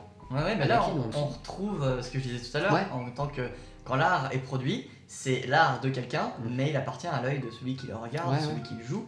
Et je suis complètement d'accord avec toi, il y a tout plein de personnages, et c'est par mon vécu que je les aime, plus que par ce qu'ils sont. Oui, c'est exactement, c'est ça. Et je pense qu'il y a moyen, surtout avec le jeu vidéo, que les fans qui connaissent que le classique de Star Wars peuvent vraiment se retrouver. Je me souviens qu'il y avait dans l'ancien Legends de Qui-Gon, son amour, on va dire, interdit, qui était, je sais plus comment il s'appelle, qui était aussi une cathare, je crois. Qui était aveugle, je crois, ou il y avait un truc. Alors, il y avait un bail avec ses yeux, genre elle devient aveugle à cause de lui, mais j'ai jamais lu le bouquin, les tomes sur cet épisode-là, mais juste de voir un article qui en parlait, ça m'a... Ah oui, d'accord, ok. De voir que Qui-Gon pouvait avoir subi ça, j'étais incroyable. Et du coup, j'idéalisais le personnage que je ne connaissais même pas. Oui, d'accord, je vois. Mais par contre, tu vois, je pense qu'on retrouve un petit peu les limites de ce raisonnement, c'est par exemple avec le personnage de Revan. Le personnage de Revan qu'on incarne dans le premier jeu KOTOR. Et qui après est adapté avec un seul Revan tout le long. Bah en fait c'est ça, mais le truc c'est que maintenant la plupart des gens, la plupart des fanboys comme on aime bien le dire, disent que Revan est le meilleur Jedi qui a jamais existé, c'est le meilleur personnage de Star Wars, sauf que ce n'est pas un personnage finalement Revan, vu que finalement c'est un avatar. C'est un avatar et que nous sommes tous Revan si on joue aux jeux vidéo. Donc moi par exemple Mitra Surik, je pourrais pas le défendre en disant que c'est le meilleur personnage de Star Wars, non, c'est celui qui me parle le plus parce que j'y mets beaucoup de choses dedans. Mais du coup c'est peut-être un des personnages qui a la meilleure histoire aussi, plus qu'être un des meilleurs personnages. C'est sûr, mais oui, exactement, c'est ça. C'est une grosse différence en fait. C'est pas le meilleur personnage, mais c'est le meilleur protagoniste tout simplement, voilà, c'est ça. Ouais, je suis assez d'accord avec toi. Tu préfères les Sith ou les Jedi? Full Jedi. Bah ok, d'accord. La plupart des gens disent Sith, donc... Ouais, je sais. Je trouve que c'est vachement plus intéressant d'essayer de faire le bien. Ouais, c'est vrai. Parce que c'est plus dur, justement. Et le mal, c'est mal, quoi. Non, mais après, je dis pas que genre souvent les méchants dans les histoires, c'est les personnages qu'on préfère, tu vois. Mais dans Star Wars, particulièrement, je trouve que très fascinant la façon dont il a craft l'ordre Jedi, toutes leurs faiblesses, mais surtout leur fonctionnement qui est super inventif, leurs valeurs. En fait, il y a beaucoup de gens maintenant qui critiquent les Jedi, mais comme si c'était des erreurs en fait. On nous dit ça me saoule. En mode mais regardez, ils sont stoïques alors qu'ils devraient tous avoir des meufs et avoir des enfants. Surtout, j'avais eu un débat, c'était avec quelqu'un qui me disait qui aimait pas la prélogie et qui essayait de me dire que la prélogie c'était nul, tu vois. Et elle savait pas que j'aimais Star Wars. D'accord, ok. Alors je t'avais dit, dis-moi. Et elle m'a dit, quand Obi-Wan, les Jedi sont cons, genre quand Obi-Wan il dit seuls les Sith sont aussi absolus, mais c'est absolu de dire ça. J'étais en mode mais évidemment, mais tu sais que le principe du film c'est pas d'idéaliser les Jedi, au contraire ça parle de leur chute. Les Jedi sont pas cons, enfin bon, peut-être il y a des facilités d'écriture, genre oui ils auraient pu voir que machin, mais c'est le but, ils sont aveuglés par leur puissance, tout ça, donc c'est une grande tragédie au final. C'est le principe. Les critiques qui sont faites aux Jedi, maintenant j'ai l'impression que c'est même des critiques faites à George Lucas lui-même. En disant. Toujours. Mais à ce stade, en mode limite, les Jedi ils sont cons d'être comme ça, alors que moi personnellement je trouve que c'est parce qu'ils sont faillibles qu'ils sont fascinants en fait. Alors que maintenant on est dans cette optique de rectification. Et c'est une rectification que j'observe maintenant avec la Haute République, des livres qui commencent à sortir maintenant, qui sont dans cette optique de les Jedi maintenant on va les rendre moins stoïques parce que c'est pas possible d'être stoïque. En fait si, parce que les Jedi c'est stoïque en fait. Enfin bref, je veux dire il y a des critiques qui sont maintenant on essaie de les rendre parfaits en fait. Alors que justement, c'est peut-être pour ça qu'ils sont intéressants, c'est qu'ils le sont pas. Dans leur recherche de la perfection, ils s'en éloignent. C'est ça, exactement, c'est ça. C'est le principe. Voilà, mais bref, c'est un peu le délire des critiques qui sont des fois pas très pertinentes, mais on y reviendra encore une fois. D'accord. Si tu devais être un cosplay, ou peut-être que tu exerces le cosplay dans ta vie, lequel ça devrait être? Quel personnage tu incarnerais? Alors, dans l'immédiat, Ouais. si tu me donnes un cosplay qui est possible, c'est Grievous. Direct. Mais cosplay Grievous, c'est pas possible. Il y en a, c'est que... Ouais, il se cache derrière la cape et tout, mais bon. Il tienne la tête. Moi, je pense que ce serait un cosplay de... Alors, toute ma vie, j'ai voulu être un Stormtrooper, mais depuis, j'ai des armures beaucoup plus stylées, tu vois, qui sont apparues. Oui, Death Trooper, par exemple. Voilà, ou même Arc Trooper, tout simplement, genre très très beau. Mais si ça devrait pas être un personnage en armure, ce serait Anakin. Ok, d'accord. Et visuel de l'épisode 3 avec le Ouais, c'est sûr. le costume. C'est rigolo comme question. Alors du coup, je te présentais tout à l'heure ma collection de sabres laser, j'en ai 2, donc ça va, en termes de collection, c'est à relativiser. Si tu devais avoir un sabre laser, ce serait lequel? Trop bien comme question ça. Très dur. Je t'avoue, du coup, c'est une de mes premières réponses. Ouais. Parce que j'aime beaucoup le style dualiste, en fait. Qui va avec le style de combat en plus. C'est ça, exactement, tout à fait. Mais sinon... En tout cas, je peux dire ceux que je n'aimerais pas avoir. Je trouve ceux d'Ahsoka très moches. Ouais. Pardon. Oh mais non, vas-y, hein, y a pas de problème. Mais en termes de prestige visuel, j'aime beaucoup celui d'Obi-Wan et de Luke qui sont un petit peu un peu en mode tuyauterie comme ça. Ouais, ok, j'adore, mais ouais. du coup je l'ai déjà. Alors, peut-être celui du personnage de Fallen Order. De oui, Cal. Cal Kestis, ouais. Ouais, oui, je vois. J'aime Il est beaucoup. super long par contre, j'ai vu des modèles, ouf. Ouais. mais ouais, cool. Le sabre brisé de Jaro Tapal, je le trouve très très cool. Ah ouais, putain, ouais. En plus, surtout, il y a des gens qui le font, mais ouais. Ils le font super bien, la manière dont ça a été cassé, en fait, t'as des câbles et tout qui sortent, c'est ça, je trouve ça génial. Du coup, on a fini les questions flash. Ok. Est-ce que tu sais pourquoi est-ce que tu aimes Star Wars? Est-ce que tu as mis le doigt sur ce que tu apprécies dans cet univers particulièrement, vu que tu aimes beaucoup l'univers autour? Est-ce que tu sais maintenant ce que tu aimes dans Star Wars précisément? Je pense que c'est le principe d'avoir un univers où tout est possible narrativement, mais qui est marqué de grands événements temporels ultra importants et super jouissifs à vivre. Par exemple, ma période préférée de Star Wars, c'est la guerre des clones. D'accord, ok. Et ce que j'aime beaucoup, c'est que on sait comment elle va finir, on sait comment elle a commencé, mais elle est jonchée de petits récits, en fait. Ouais. Et je trouve que c'est pas un truc évident et c'est pas un truc qui est partout, tu vois. Par exemple, il y a des grands univers comme Warcraft, Warhammer, Tolkien qui sont basés sur la même chose. Mais avec Star Wars, vu que ça se passe dans... C'est un univers où tout est très détaillé mais où tout est très libre. Ouais, ok. Et c'est à la limite entre le coloré pour enfants et le très sombre réflexion mythologique, tout ça, parce que ce que tu sais, ce que voulait faire Lucas pour la postlogie, c'était explorer la force, que était la force, tout ça. Et vraiment, tu sens tout, cette influence, cette réflexion à la base même des univers, qui est à la fois du hard et du soft magique. Ouais, je vois. Et c'est un truc assez unique, je trouve, dans les univers de fiction. Ouais, ok. En opposition totale, qu'est-ce que tu détestes dans Star Wars? À part l'éléphant dans la chambre, dans la pièce là. Je sais pas. Alors, moi, dans Star Wars. Dans Star Wars, ouais. Dans la saga que tu... après, on pourra parler de la postlogie après. Alors, je trouve qu'il y a quand même pas mal de trucs qui sont un peu vaseux. D'accord. De base même. Okay. Par exemple, tout ce qui est le spectre de la force. Tu vois, dans les films, c'est un des enjeux principaux. Genre, Vador n'a jamais pu avoir... a toujours voulu accéder à cette protection, cette immortalité. Pareil pour Palpatine. Mais au final, c'est les Jedi qui l'ont. Très bien. Sauf qu'on, dans la plupart des jeux, des BD, des comics, tout ça, il y a des spectres Sith. Et en fait, il faut vraiment attendre des années avant que ce soit corrigé en disant non, mais en fait, ils ont pas accès à l'immortalité, ils sont rattachés à un objet ou à une personne. Oui. C'est pas de la vraie immortalité, tu vois. Il y a tout plein de trucs comme ça qui sont un peu. Ouais. Après, avec les films, les 6 premiers films, je dirais que il y a plein de trucs dans la trilogie originale qui ont été compensés par la prélogie. Dans le sens où quand t'as Yoda qui te parle du côté obscur, machin, tout ça, en fait, on connaît pas vraiment les intentions d'Obi-Wan et de Yoda. C'est-à-dire qu'avec le recul, je me suis rendu compte avec mon frère, on en parle encore souvent, c'est que Yoda et Obi-Wan, leur but, c'est que Luke devienne un Jedi ou que Vador meure. Ce qu'ils disent, tu vas devenir un Jedi en tuant ton père. Mais jamais de la vie, c'est un des composants du Jedi de faire ça, tu vois. Ouais. Donc tu sens qu'il y a des trucs qui n'étaient pas encore craftés à l'époque, mais du coup qui font plus de sens maintenant. Et à l'inverse, dans la prélogie, il y a des trucs qui sont trop forcés. Après, tous les défauts qu'on connaît à la prélogie, forcément. Mais il y a des trucs qui sont trop forcés pour être amenés dans la trilogie, par exemple. Ça aurait été vraiment plus sympa que Padmé, je sais pas, soit une séparatiste, et que ce soit pour ça que son amour avec Anakin soit compliqué. Ah, c'est des idées, c'est sûr. Voilà. Mais je trouve qu'il y avait peut-être des choses plus intéressantes à faire en termes de raccourcis. Surtout dans l'épisode 3 d'ailleurs, qui est un des gros défauts du film. Genre, tout n'est clairement pas parfait. Ouais.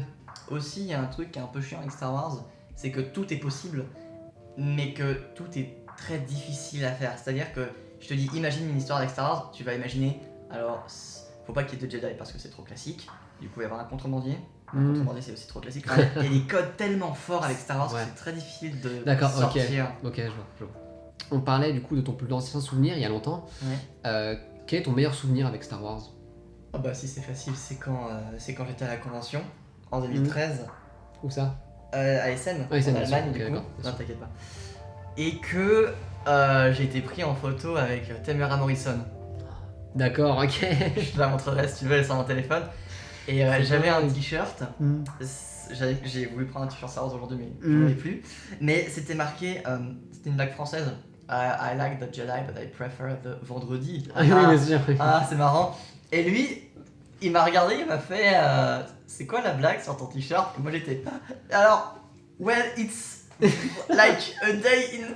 Et mon père était avec moi, alors il a expliqué. Et il s'est tapé une barre. Et du coup, j'étais en mode incroyable. Et ce souvenir, il est en or. Mais oui, c'est dingue. En plus, Jean Moffat, c'est un de mes modèles. Ah oui, ok, d'accord. C'est un de mes personnages préférés, donc... Ouais, mais c'est super, vraiment, c'est génial. Ouais. Enfin, vraiment, moi, je t'envie trop, parce qu'en plus, c'est vraiment l'acteur vraiment qui... En plus, du coup, on a eu l'occasion de le revoir dans The Mandalorian aussi. Du coup, ça aussi, ça t'a fait plaisir, je suppose. Ouais. Ah ouais. Rien que de voir ce mec, ça me... Je suis content. Même dans les films tout pourris où il joue un indien, je suis trop content. Ou dans Aquaman, je sais pas. Ah oui, c'est vrai. Ouais, en plus, c'est vrai. Mais à contrario, on est dans les extrêmes ici. Ton pire souvenir avec Star Wars. Et là je pense qu'on rentre là, dans facile. On rentre là, c'est très facile. en enfer, là. Ma séance de l'épisode 7. La séance de l'épisode 7. Okay. Je pense que ça a été une des épreuves les plus difficiles de ma vie. Vraiment. En fait, honnêtement, il n'y a aucun problème parce que JB, pour lui, c'est l'épisode 8, tu vois. Donc finalement... Je peux comprendre pour chaque épisode de la postlogie. Mais vraiment, on est à un stade où j'entends très souvent que c'est la pire expérience, certes, de Star Wars, mais par exemple, JB parle de l'épisode 8 comme étant son pire souvenir de cinéma, en fait. Ah, mais moi aussi. Et du coup, toi, c'est pareil pour l'épisode 7 ? Ouais, parce que, comme je disais tout à l'heure, c'était pas que du cinéma. Dans le sens où c'était vraiment un point de mon imaginaire, en fait, que je sentais attaqué. C'est-à-dire, quand Disney a racheté Star Wars, tous mes potes qui étaient fans de Legends étaient en mode mais Disney, ils vont faire quoi avec Star Wars? Et moi j'étais le seul à le défendre. J'étais en mode mais les gars, ils ont produit Pirates des Caraïbes, ils vont juste produire pareil, on verra. Et j'ai été le seul à détester quand il est sorti. Oui, d'accord, ok. Cette incompréhension sur ce côté, tu sais qu'on t'a... Ils ont payé des millions, ils ont rentré des milliards, ils ont toutes les possibilités possibles, enfin, voilà, imaginables, et ils te sortent ça quoi. C'est une espèce de bande-annonce. Alors les gens me disaient mais c'est le premier, on verra après. Oui, bien sûr. Bah écoute, au moins si le 8 avait été incroyable, j'aurais moins ouvert ma gueule. J'aurais dit bon, j'ai vraiment eu du mal à accepter. C'est comme ça, j'aime pas le 7. Mais même à chaque fois que je revois le film, je vois à quel point ils prennent les jeunes américains pour des cons et à quel point on n'ouvre pas sa gueule quoi. Pour moi, c'est vraiment du fascisme intellectuel. C'est un peu extrême de dire ça parce que c'est pas si offensif. Mais pour moi, c'est dangereux. C'est dangereux de servir de la soupe et de prendre les gens aussi pour les cons, mais que ça marche. Ouais, c'est sûr. Souvent, je me retape des interviews de gens à la sortie de l'épisode 7. Et t'as un qui est en mode ouais, il va falloir encore quelques jours pour voir si on a aimé. Et d'autres qui est en mode oh, mais non, incroyable, maman. Avec ce ton-là d'ailleurs. Constamment, ils vivent avec ce ton-là. Exactement. Ah oui, mais d'accord, ok. Mais c'est vrai que ça me marque vachement parce que c'est vrai que moi, mon côté, je suis ressenti l'épisode 7 avec une incompréhension, mais je savais que j'avais pas aimé, tu vois. Et je suis tellement content d'avoir eu ce ressenti le jour même en disant en fait, j'ai vraiment pas aimé. Et après, certes, j'ai essayé de me convaincre pendant un an que c'était bon, alors que non, en fait, c'est pas moi qui ai un problème avec Star Wars, c'est Star Wars 7 qui a un problème avec Star Wars, quoi. Mais ouais, du coup, ça me parle vachement ce ressenti. Mais du coup, toi, t'as compris direct en fait que c'était mauvais. Mais finalement, t'as vécu la hype comme tout le monde. Ah mais j'adorais le film comme j'ai jamais entendu rien dans ma vie. Là, nous, je me rappelle, nous, on a couru au cinéma. Quand le truc il s'est ouvert, on a couru. T'as jamais mon sabre laser, j'ai pris la première place au milieu là. Oui, la meilleure. Et je me souviens même que j'avais trouvé les 30 premières minutes du film vraiment cool. Oui, c'est à peu près le ressenti général. Et c'est à partir du moment où il y a Han Solo qui se pointe. J'étais là, qu'est-ce qu'ils vont faire avec Han Solo? Et j'aime bien raconter ça, c'est quand le passage où Han Solo il se fait trancher par Kylo Ren et qui tombe là. En même temps que Han Solo tombe, je voyais en fait le travail de George Lucas qui tombait. Je voyais vraiment tout qui s'effondrait. C'est symbolique, quoi. Ok. Bah en fait, ça me fait plaisir en fait que des gens encore aujourd'hui du coup détestent ce film malgré la hype en fait. Parce qu'aujourd'hui, je trouve qu'il y a des fans qui, je sais pas, en essayant de se souvenir de cette hype, pensent que le film est bon en fait. En défendant le film, ils défendent leur hype finalement. J'ai l'impression qu'il y a ce côté-là. C'est un peu ça pour moi de mon côté. Par exemple, ici, tu verras qu'il y a un poster de Kylo Ren, mais il représente uniquement la hype que j'ai eue pour cette époque. D'accord. Je trouve que le film en fait se mélange avec la hype qu'il a eu en fait. C'est pour ça qu'on n'arrive plus trop à le. Je pense que c'est parce que c'était en même temps une des meilleures bandes annonces que le cinéma ait jamais eu. Oui, c'est vrai. La bande annonce de l'épisode 7, c'était incroyable. Et je pense que ça symbolise en fait, c'est un personnage bande annonce, c'est un visuel bande annonce, et je pense que c'est exactement pour ça en fait que tu gardes ce poster. Bah un peu ça, et j'ai l'impression maintenant, encore aujourd'hui, quand je vois des fans de la Posto, ce qu'ils applaudissent, c'est pas pour parler de Kylo Ren, c'est pas le personnage comme il est, mais comme il aurait pu être en fait. Et on est constamment de se souvenir dans ce moment où tu étais face au trailer en disant ça va être incroyable. Sauf qu'au final, ce qu'on juge, c'est même plus un personnage, c'est un concept. C'est ça, c'est juste une pensée quoi, ce qu'il aurait pu être. Bah du coup au final, pour revenir là-dessus, ça reste du coup ton pire souvenir, l'épisode 7 quoi. Même si l'épisode 9 est bien pire, mais le souvenir du 7 est beaucoup plus... Oui, d'accord, ok. Oui, c'est vrai que c'est... Bah, moi je me rappelle, c'est vraiment la désillusion, tu vois, pour revenir sur JB. L'épisode 7, on était à peu près pareil en disant, bah on verra après, Disney avait beaucoup de choses à faire à ce moment-là, pauvre Disney. C'est Star Wars 8 qui va relever le truc, et Star Wars 8 c'est la grosse désillusion en fait. Et du coup c'est vraiment le côté désillusion qui fait que c'est souvent le pire souvenir quoi. Malgré le fait que la qualité soit horrible, tu vois. Et les gens y ont cru quand le 8 est sorti, c'était en mode mais ils vont se rattraper sur le 9. C'est ce que Kylo Ren m'avait dit sur Quiz. Mais ils vont se rattraper sur le 9, je te jure. Ah, surprise, non. Enfin, il y a des gens qui ont découvert l'épisode 9 en disant ah mais c'est mauvais. Mais ça on l'avait vu depuis Star Wars 8. Depuis Star Wars 8 on savait que ça allait être mauvais, tu vois. On se comprend. Enfin moi je comprends pas comment les gens ont pu être surpris quoi. Parce que surtout, pour le coup, je sais pas si on va reparler de Star Wars 9 après, mais c'est le seul film que j'ai vu de ma vie, et j'en ai vu des merdes. J'en ai vraiment vu des trucs à chier. C'est le seul film que je ne considère même pas comme un film. Parce qu'il est pensé comme un calcul. Et ils se sont plantés dans le calcul. Parce qu'ils ont voulu que ça arrive à là, que ça arrive à là, que ça plaise à temps. Et en fait, même ils en ont rien à foutre. Ce qui fait que c'est vraiment en fait toutes les possibilités les plus affligeantes dans un film. Mais vraiment, franchement, si quelqu'un me dit dans une discussion qu'il aime vraiment ce film, à chaque fois que je lui dis pourquoi, il me dit oh mais je trouvais ça sympa, parce qu'il en a rien à foutre de Star Wars. Et je veux pas leur jeter de la bière, ils ont passé un bon moment, voilà c'est cool. Mais si jamais ils ont vraiment défendre le film, même si je suis pas sûr que ça existe des gens qui défendent vraiment ce film, c'est compliqué. Et là je sens les crocs. Ouais oui d'accord, ok, c'est sûr. Et un truc que j'ai retrouvé, c'est que par exemple quand on parle de la prélogie, quand on dit que c'est génial, les gens ils parlent souvent de l'histoire sur la globalité en fait. Et dès qu'on commence à parler de l'épisode 9 et de la postlogie, on parle de détails en fait. Par exemple, qu'est-ce que t'aimes dans l'épisode 9 ? Je sais pas, c'est le sabre laser de Kylo. Ok, d'accord. C'est ça le film pour toi. En même temps, c'est parce que c'est des films qui ne racontent rien. Donc les seuls trucs qu'on peut dire, c'est pourquoi à un moment ils se téléportent. Dans la prélogie, il y a tellement de trucs à dire que t'aimes ou que t'aimes pas, tu vas pas parler d'un micro-détail. Ouais, c'est sûr. Pour aller sur le fandom en fait, qu'est-ce que tu penses du fandom Star Wars ? Actuellement, ouais. Je le trouve très ennuyant. Alors, c'est en bien meilleur état que pendant l'épisode 8. Ouais. Parce que pendant l'épisode 7, on était seul contre tous. Pendant l'épisode 8, on était tous contre tous. Oui, c'est ça. Pendant l'épisode 9, tous contre le film. On était. En fait, il n'y avait plus grand monde. Oui, c'est exactement ça. Ah là, depuis quelques années, il n'y a plus grand monde. Et en fait, c'est la première fois qu'il n'y a plus grand monde parce que il y en a trop qui est sorti. Il y a ce débat de est-ce qu'on peut faire un trop plein de Star Wars. Oui. Moi, je pense qu'on peut on peut faire un trop plein de Star Wars de la manière qu'ils l'ont fait. Je pense que tu peux sortir. C'est pas en sortant 10 séries comme ils l'annoncent là que tu vas raviver la flamme, au contraire. Ouais. D'ailleurs, du coup, qu'est-ce que tu as pensé du coup de cette annonce qui date maintenant encore un peu, mais le fait qu'on nous dise 10 séries Star Wars, Disney+. J'ai trouvé ça ridicule, mais il y a certaines séries qui me confortent dans l'idée qu'ils ont des pensées créatives. Par exemple, devant Solo, j'avais adoré Lando, et quand il raconte ses chroniques de Lando, c'est chroniques calrissiennes. Oui, c'est ça, exactement. Et j'étais en mode, mais il faut une série là-dessus. Ils vont faire une série Lando, j'étais en mode, mais excellent. D'accord. Si ils vont à fond dans l'idée, c'est excellent.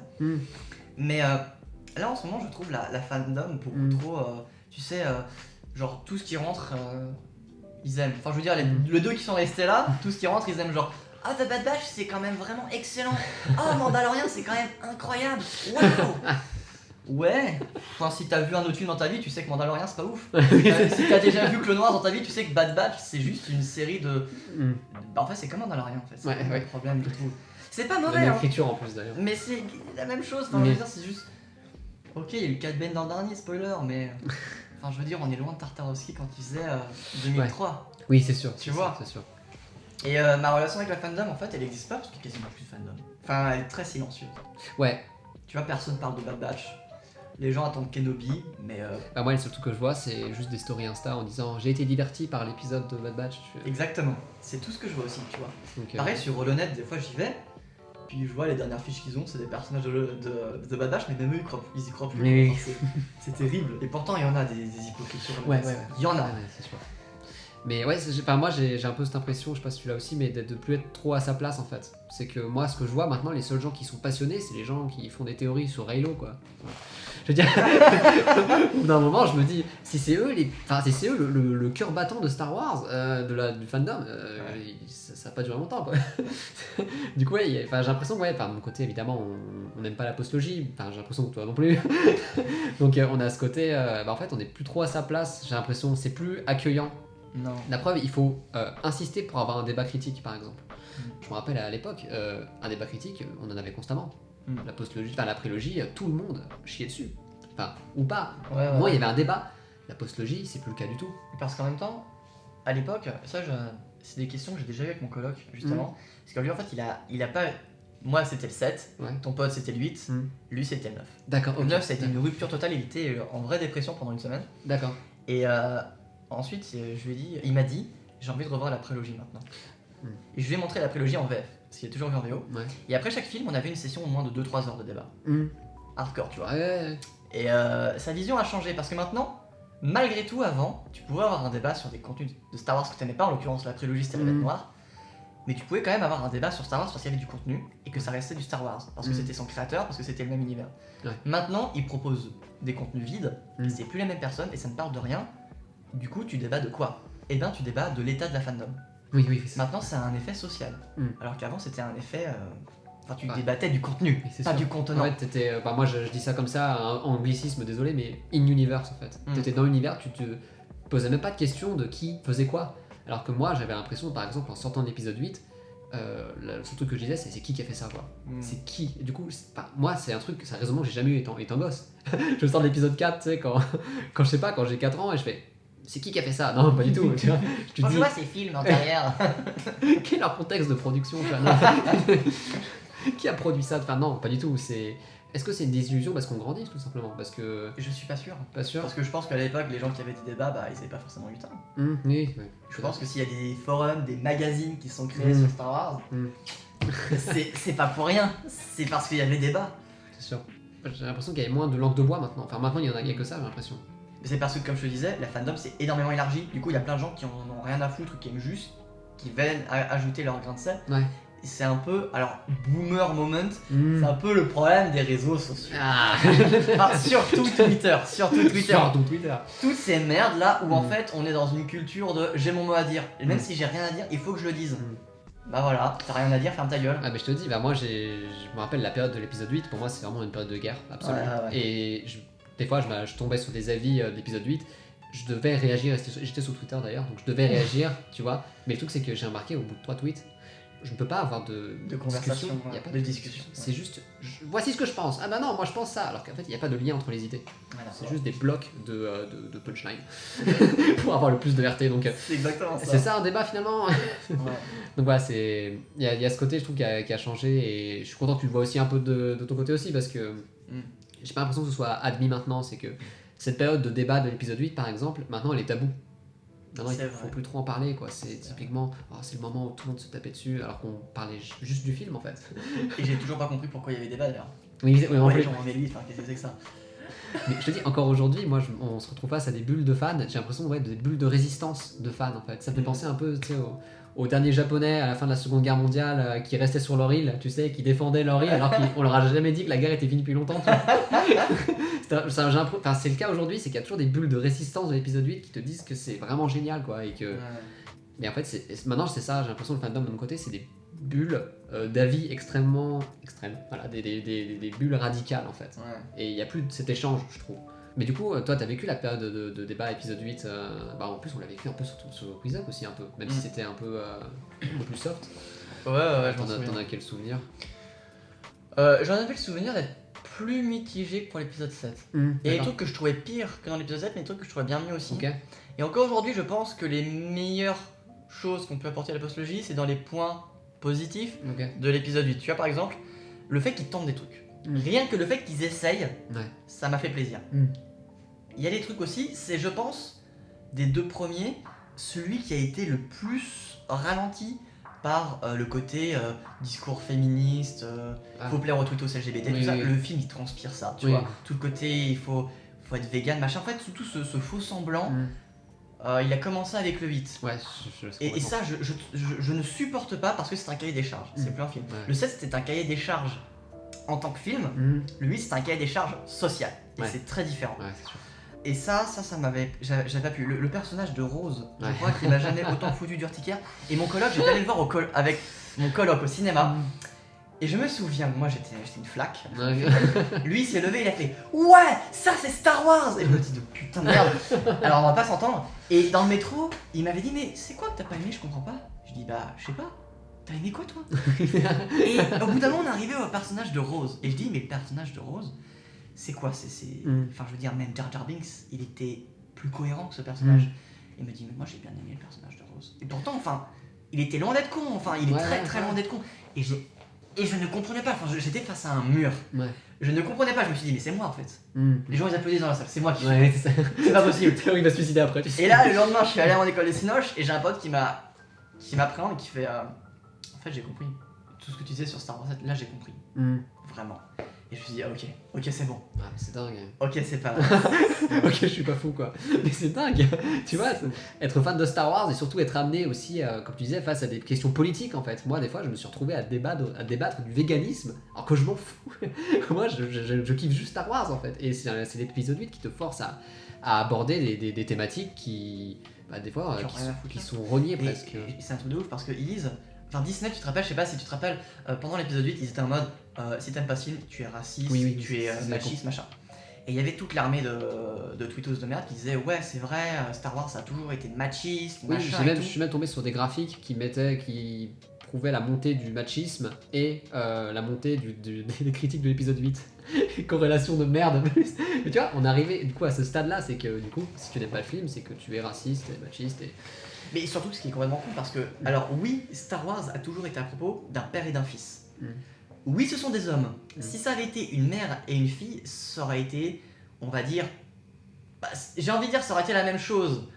Mais ça aurait pas été, du coup, je valide leur argument.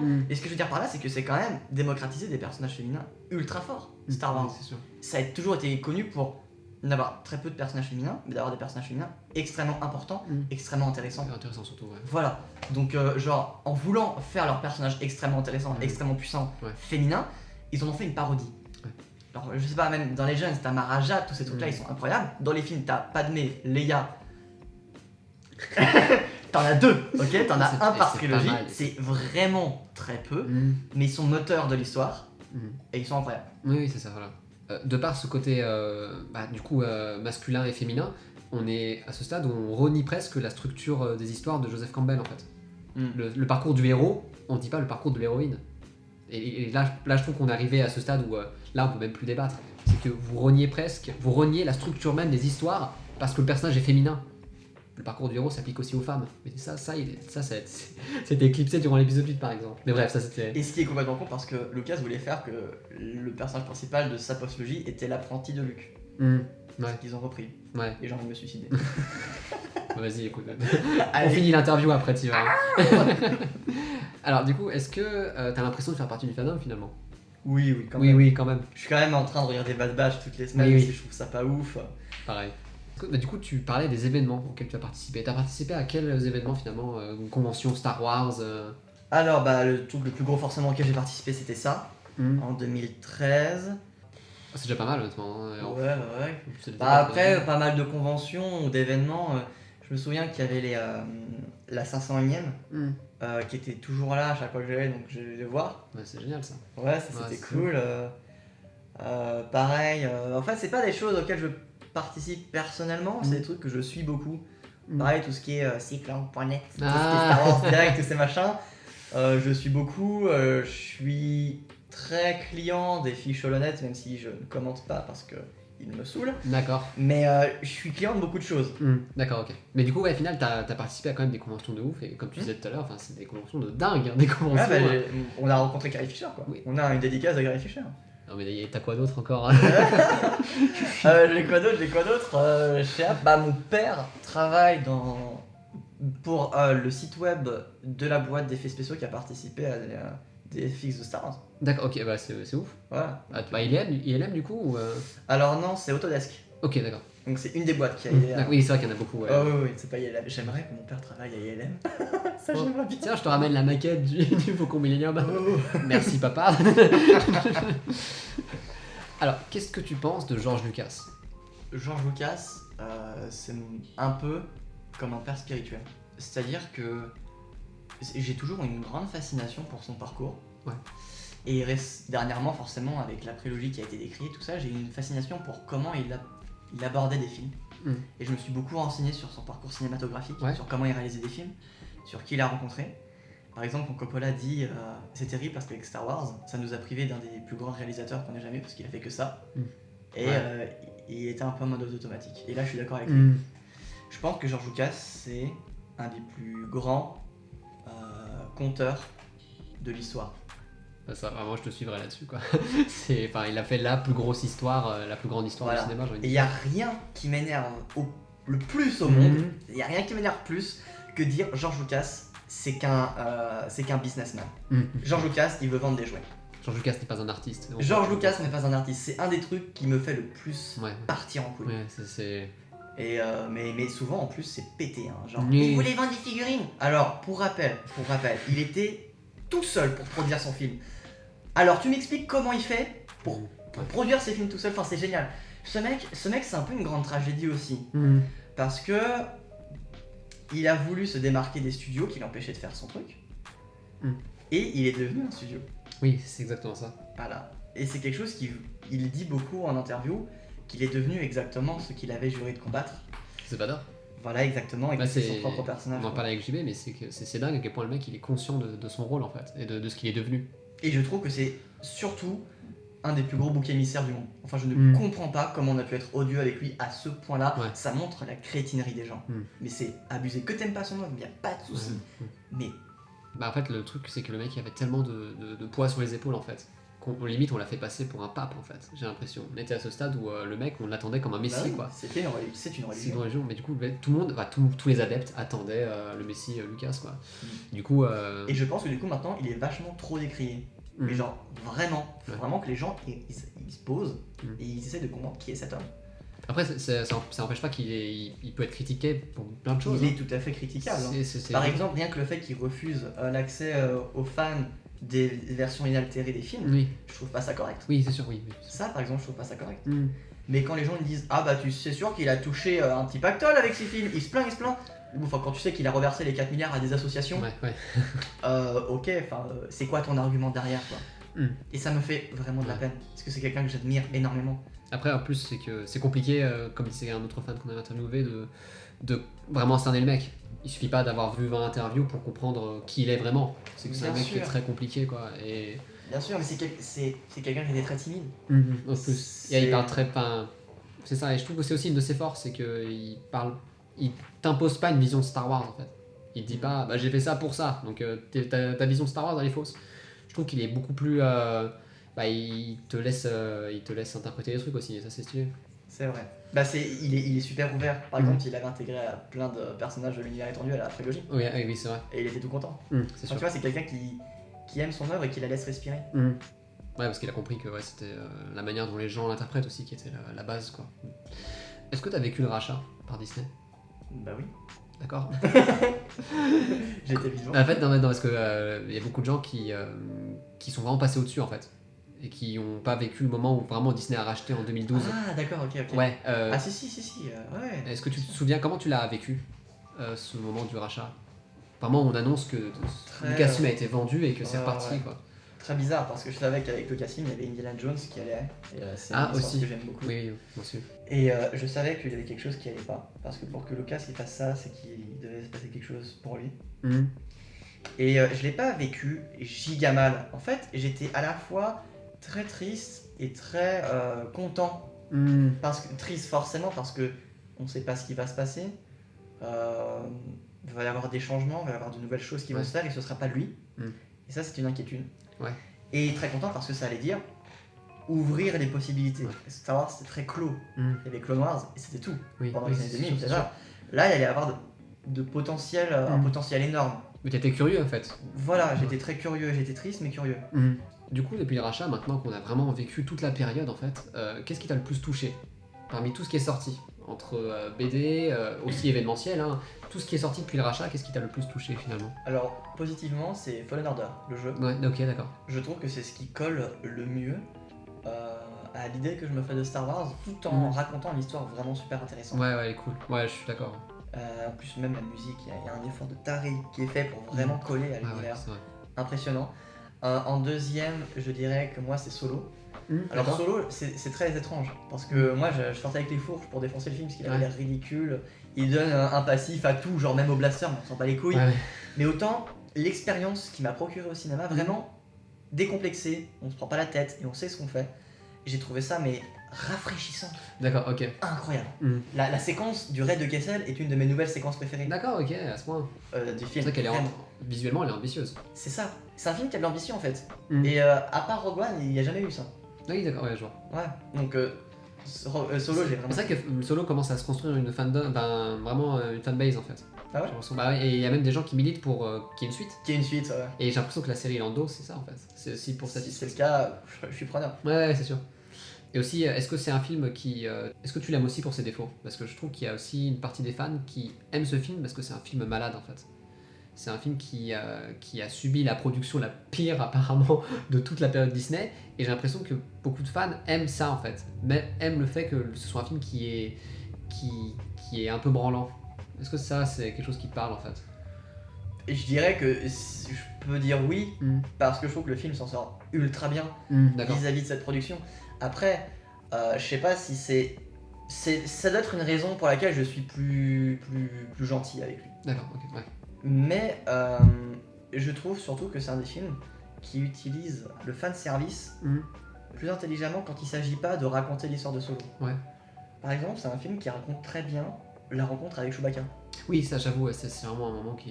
Et il y a plein de gens qui n'aiment pas du tout le Han Solo, mais vu que c'est un Han Solo qui est amené à changer, c'est normal qu'il soit très différent dans ce film-là.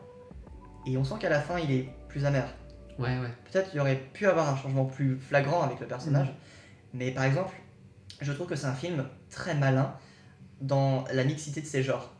La façon dont il utilise le western avec le cambriolage du train, c'est vrai qu'elle est sympa. La façon dont il utilise le film noir avec le personnage de Quiera, la façon dont il utilise les codes du film de course avec la plupart des courses-poursuites, je trouve qu'il y a un savoir-faire qui est incroyable. Parce que Ron Howard, qui est le réalisateur de Solo, c'est un réal que j'aime beaucoup, qui a fait Willow, Rush, tout ça, qui est un film de course. Il y a aussi beaucoup de films oubliables aussi. Il a fait beaucoup de films oubliables. C'est le Yes Man apparemment. Oui, mais déjà c'est un mec que je ne peux pas ne pas détester, parce que c'est l'apprenti de Lucas. D'accord, ok. Ron Howard il jouait dans American Graffiti et ça a été l'apprenti de Lucas. D'accord. Il sort de son écurie. D'accord, je sais pas du tout. Et c'est pour ça qu'il lui a donné la réal de Willow, qui est son film fantastique que j'aime beaucoup des années 80. Ah ouais. Et puis sur une série d'ailleurs, je crois. Ouais, qui va faire une série, en plus je suis trop content. Mais du coup, j'ai jamais eu de l'antipathie pour lui. Surtout que moi j'aime beaucoup Angers Démon. Ouais. Mais je trouve qu'il s'est ultra bien dépatouillé en termes de code visuel pour le film de Solo.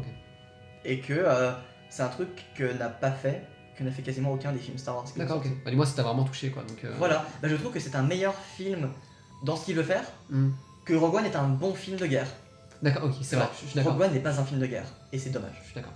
Alors que Solo arrive à être ce qu'il veut être en tant que film. Oui, c'est sûr. Oui, là, je te suis complètement. Ok. Parce que Rogue One, ouais, c'est vrai qu'on on le dit plus, mais c'est un film Star Wars, Rogue One. C'est pas un film de guerre en vrai. C'est un film qui se prend trop au sérieux. Mm. Et c'est un peu mon problème. Ah, d'accord, ok. Genre, je suis d'accord à 100% avec ce qui se passe, mais faites qu'il se passe quoi. Enfin, je veux dire, Ouais. en quoi est-ce que le personnage de Cassian Andor est si gris que ça? En quoi il est si violent? Enfin, je veux dire, à aucun moment je l'ai trouvé ultra crade, sauf quand il bute le mec. Ouais, bon. Mais après, c'est un bon gars, quoi. Ouais, voilà, il a un cœur Mais tendre. tu le sauras dans la série. Voilà, exactement. En fait, je te dis ça constamment, c'est quand il y a une série. Sur... Ah ouais. Non, c'est vrai, c'est vrai. Non, du coup, depuis le rachat, finalement, c'est Fallen Order et Solo. Tout à fait. D'accord, ok. Tout à fait. Ouais. Est-ce que tu as confiance dans l'avenir de la licence? Vu comment il se profile. Ouf. Alors, c'est quand même vachement plus radieux qu'avec les films de Disney parce que là, ils ont pris une leçon. Lucasfilm est en train de changer de direction. C'est pas mal. J'ai peur que Dave Filoni soit vu comme un mec intouchable. Ouais, parce qu'il est tout sauf intouchable, Dave Filoni. Ça a été la lueur d'espoir pendant très longtemps. Mais maintenant, je pense qu'il en est d'ailleurs très conscient. Je le trouve beaucoup trop surestimé. Et j'ai peur qu'on attende tout de lui parce que j'ai l'impression qu'il sait faire qu'une seule chose. Pour l'instant, de ce qu'il démontre, en dehors de Clone Wars, il ne sait faire qu'une seule chose. Et là, ça me fait peur.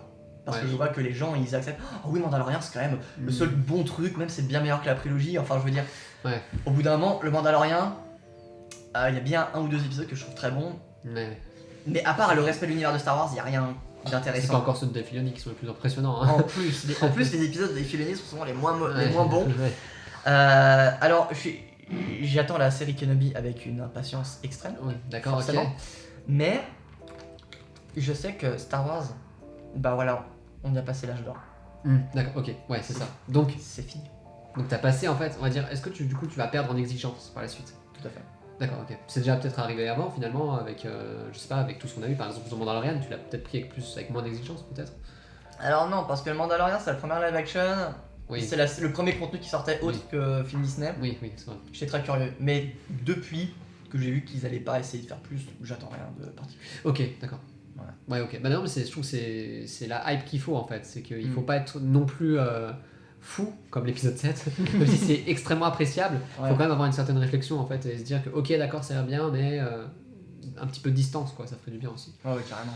Concernant la distance qu'on peut mettre avec Star Wars, est-ce que tu as lâché l'affaire par le passé concernant Star Wars? Est-ce qu'à un moment tu t'es éloigné de cet univers pour peut-être mieux y revenir aussi? Alors ça c'est une des caractéristiques de mon approche de Star Wars. Star Wars il est toujours là. D'accord, ok. Par contre, avec la fanbase, il y a très souvent des va-et-vient. D'accord, ok. Genre, pendant l'épisode 7, j'ai été hermétique. Pendant très longtemps, jusqu'à la sortie de Rogue One, non même jusqu'à la sortie de Solo, j'ai été quasiment hermétique à la fanbase de Star Wars. D'accord, ok. Parce que ça m'intéressait pas. Ça parlait d'actualité qui était pour moi toxique. Je me souviens aussi que pendant Clone Wars sortait, il y avait beaucoup de magazines et tout, et je pense que c'était le moment où j'étais le plus travaillé avec Star Wars, la série Clone Wars, tu vois. Mais non, sinon Star Wars on me quitte jamais vraiment. Ouais, je ok, d'accord. toujours des films ici et là. Ouais, d'accord, je vois. Mais t'as pas eu cette période noire que beaucoup de fans ont, par exemple, pour les anciens fans, par exemple, après l'épisode 6, en attendant l'épisode 1, certes ils étaient fans de Star Wars, mais vu qu'il n'y avait plus aucun film qui sortait, il y avait une distance. Bah, ça, j'ai pas vécu ça du coup. Tu l'as pas vécu, mais tu te l'es pas imposé à toi-même, par exemple, en jamais, disant Star Wars 7 c'est nul à chier, je me casse. Il y a Star Wars 8, tu vois. Ou est-ce que non, t'as pas eu ce moment de va-et-vient un peu Je crois que la première chose que j'ai fait après avoir vu Star Wars 7, c'est me faire une game de Battlefront 2. D'accord. Pour me dire, ah oui, ça peut être bien aussi Star Wars, tu vois.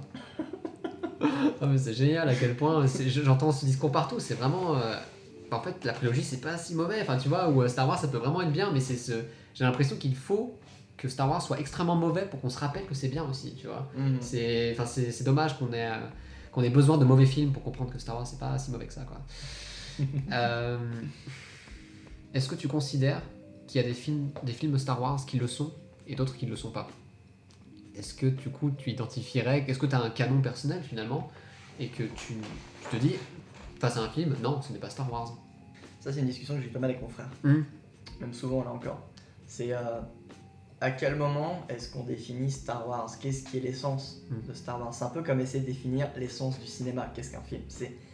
Il y a des codes, il y a des séquences, il y a des phrases, il y a des thèmes, mais c'est très difficile parce qu'on dit justement dans cet univers on peut tout faire. Ouais. Alors pourquoi des fois on dit ça c'est plus Star Wars quand même? Je pense que c'est lié à la vision et à l'esthétique qu'apporte Lucas à ses films. Par exemple, prends n'importe quel pélo sur Terre qui n'aime pas l'épisode 1, il y en a beaucoup, ou l'épisode 2. Il y en a 2-3 en effet. Ils vont te dire que c'est de la merde, que c'est bizarre, mais jamais ils vont mettre en cause le fait que ça appartienne à Star Wars, tu vois. Ah oui, c'est ça, je suis d'accord. Parce qu'ils peuvent dire que c'est du très mauvais Star Wars, mais c'est du Star Wars. Ouais. C'est vrai qu'il n'y a pas ce divorce total. Il n'y a pas... Voilà. Je pense que c'est surtout une recherche d'expansion, parce que Lucas, il a apporté quelque chose avec la trilogie. Il a apporté quelque chose avec la prélogie. C'est sûr. Qu'est-ce qu'il a apporté de plus? Peut-être ce qu'il voulait apporter avec sa nouvelle trilogie. Peut-être qu'on l'aurait tous détesté, peut-être que ça aurait été un chef-d'œuvre total, on ne saura jamais. Mais si on n'apporte rien, de jamais vu dans Star Wars, je pense que Star Wars, ça s'essouffle. Cinématographiquement, la trilogie a autant d'impact que la prélogie. La trilogie, peut-être plus, mais ça a révolutionné les techniques de production, de montage, d'effets spéciaux, de narration. C'est la narration surtout, ouais. Voilà. Lucas a été banni de l'American Film Institute parce qu'il a pas mis de générique de début à l'épisode 4. Génial. Et la prélogie, elle a instauré le système actuel, donc le système moderne de production des blockbusters. Ouais, pour le meilleur et pour le pire. Pour le meilleur et pour le pire, tout à fait. Et quand la critique la plus facile, c'est oh les green screen, oh les fonds verts, c'est tellement de la merde. Oh mais il y en a partout dans ce film. T'es en mode ok. Mais si ces films n'avaient pas fait ça, on l'aurait actuellement. Oui. Donc ils ont essuyé les plâtres. Et ça vient uniquement de George Lucas. Ouais, la première caméra numérique et le premier montage numérique sur un film ont été faits sur l'Attaque des clones. En effet. Et tout Hollywood gueulait sur Lucas. Maintenant, c'est le standard. Ouais. Alors le mec, il est constamment décrié contemporainement, mais avec le recul, c'était un pionnier. Ouais. Tu vois, donc Star Wars apporte quelque chose in-universe et apporte quelque chose dans la vie réelle concrètement. Voilà. Sûr.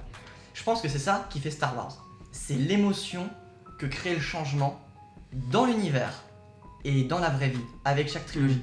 C'est à chaque fois une révolution en fait. À chaque fois sur une révolution. Beaucoup d'aspects en fait. C'est ça le truc, c'est que c'est pas genre ah il y a juste cet aspect qui était bien. En fait c'est que c'est une vague de révolution comme tu dis. C'est ça. Quand on voit le Jedi Council dans l'épisode 1, les fans ils voyaient des Jedi pour la première fois dans leur habitat naturel. C'est sûr. Voilà, ils voyaient un vrai Seigneur Sith combattre avec Dark Maul, tu vois. Mais je trouve qu'il y a aussi cet aspect un peu enfantin, c'est que on reproche à Lucas d'avoir utilisé des fonds verts, mais tu le fais comment Coruscant, tu vois.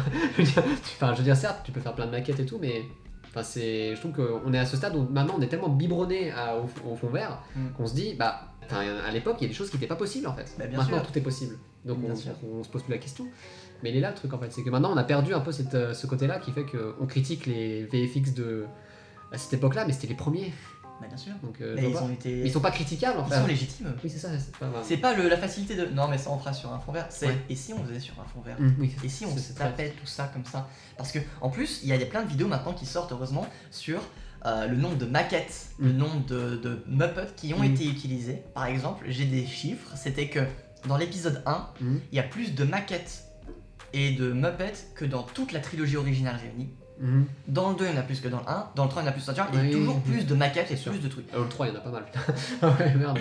Voilà, donc c'est aussi peut-être l'erreur de Lucas qui a été de trop compter là-dessus, d'essayer de trop innover là-dedans, ce qui fait que même si c'est une maquette, t'as l'impression que c'est numérique parce que le traitement de l'image il est trop numérique. Je suis d'accord. Alors que du coup ça passe vachement mieux dans la menace fantôme, mais ce qui rend moins bien, c'est les images de synthèse, genre Jar Jar Binks, il rend moins bien. Oui. Mais vu qu'il y a une pellicule, tout ce qui est inclus, genre Naboo, c'est toujours aussi beau. C'est vrai que la grosse différence avec l'épisode 1 et l'épisode 2, c'est ça en fait. C'est vraiment le grain finalement. C'est le traitement numérique de l'image. Ouais, c'est ça. Et je pense que ça apporte à Star Wars. Par exemple, tu vois, si la postlogie avait apporté un nouvel héritage à Luke, tout ça, un nouvel enjeu à la galaxie, et un nouvel enjeu qu'on n'a jamais vu, qui était la Force. Parce que pour moi, la seule chose qui reste à explorer, c'est la Force.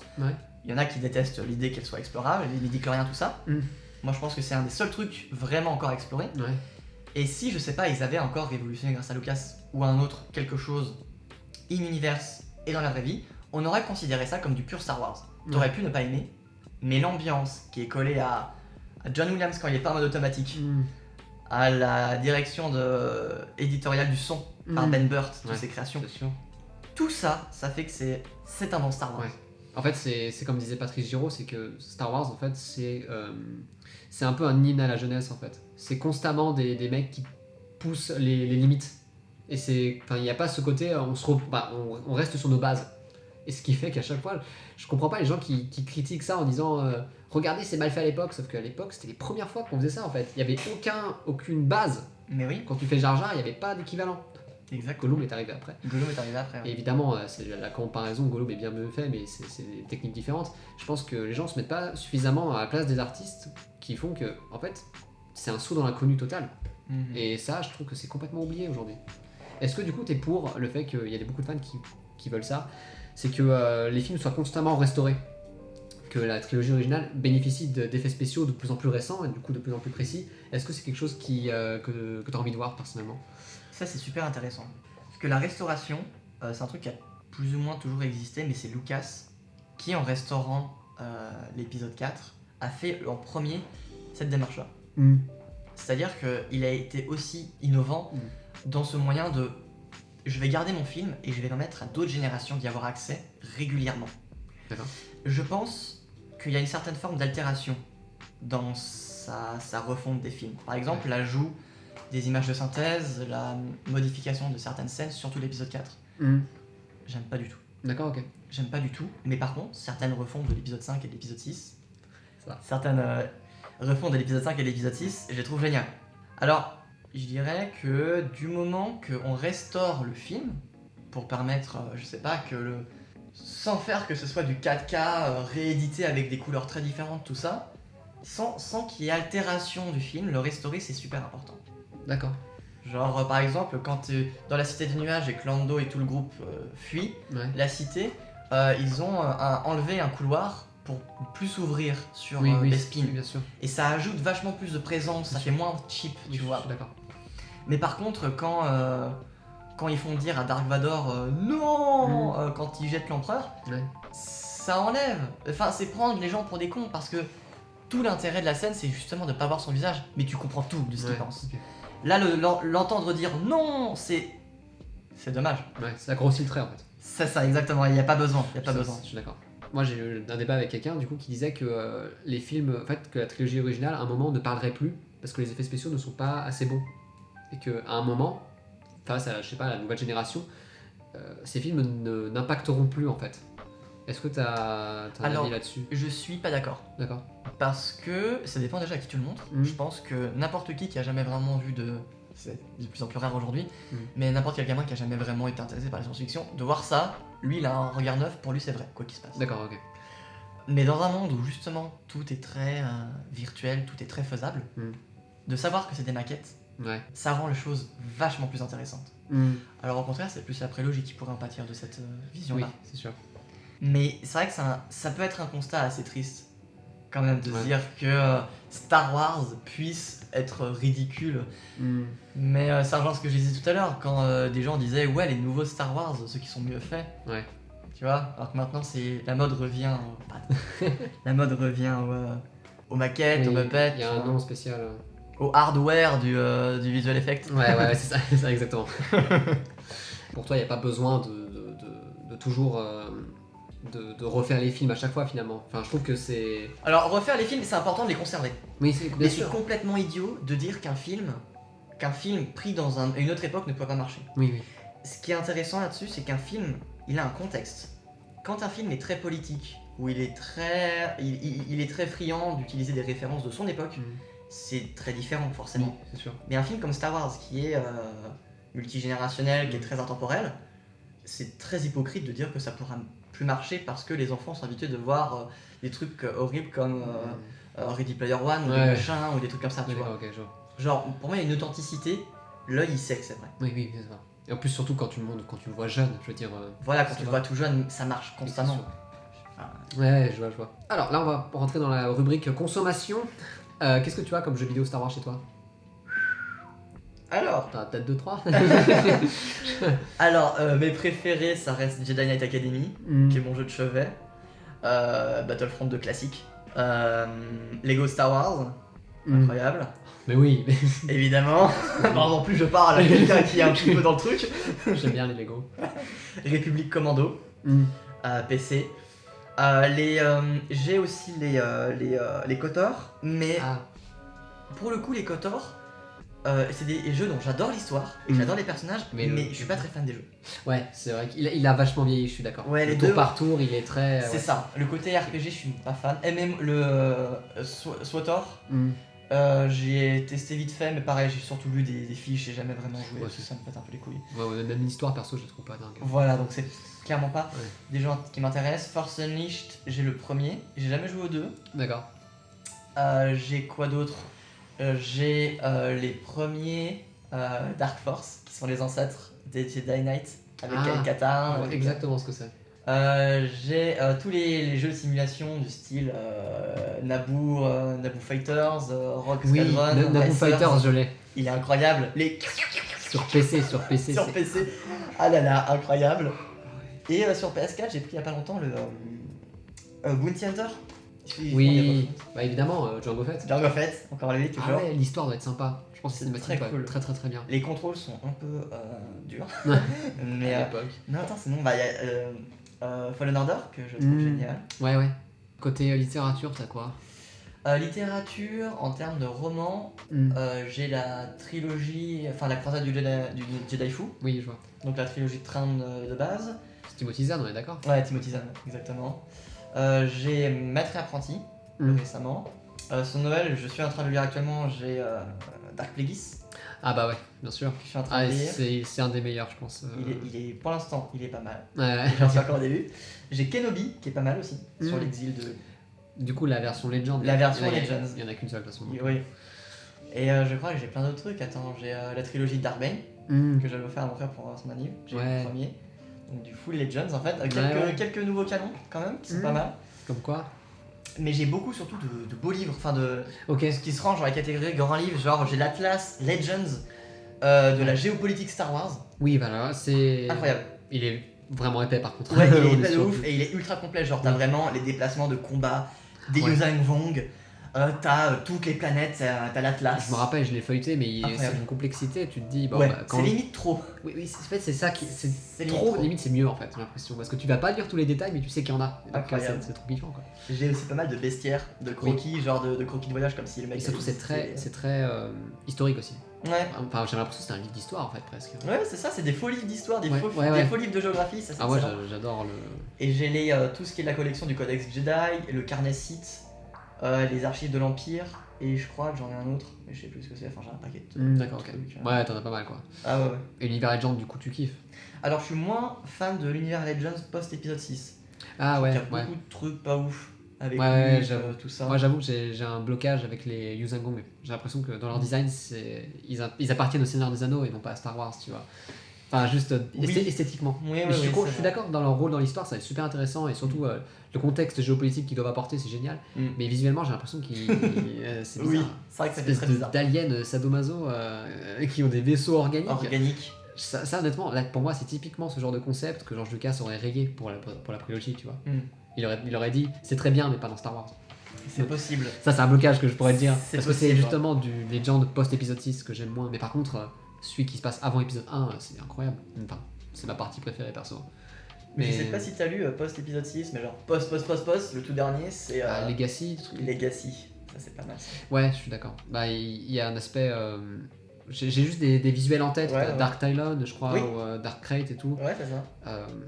Ça a l'air badass par contre, ça a l'air vraiment, tu vois les armures, vraiment c'est pas du Vador mais on est sur du vraiment sur du Sauron quoi. Oui mais c'est ça, mais ce qui est chouette c'est que ça traite de l'héritage en fait, genre c'est tellement longtemps après, c'est genre 100 ans après la Révolution. Et en fait le dernier Skywalker, c'est un espèce de loupard qui se drogue au bâton de la mort et tout et qui refuse d'écouter le spectre de Luke qui vient lui dire tu es mon héritier. Parce que petit, il y a eu les Sith qui sont revenus, qui ont détruit les Jedi. D'accord, ok. Donc t'as un nouveau schisme et tout quoi. Voilà. Ok. D'accord, bah ouais, non, ça par contre, j'ai pas du tout. C'est limite, je pense, la période qu'aurait dû adopter la postlogie, tu vois. Vraiment des centaines d'années après, ça aurait été trop stylé quoi. Ça, c'est très cool. Et du coup, produits dérivés, t'en es où? T'as des jouets, je pense, ou des trucs. Je sais pas. Où se situe ta collection de Lego? Elle occupe ma chambre entière. Ouais, je pense qu'on est pas mal. Ok, d'accord. Équivalent peut-être. Faut voir. Parce que moi j'ai pas que des Lego Star Wars, mais j'ai eu beaucoup de Lego. Donc t'es un hérétique en fait. Ok, d'accord, vas-y. J'ai gamin hérité de la collection de jouets de mon papa.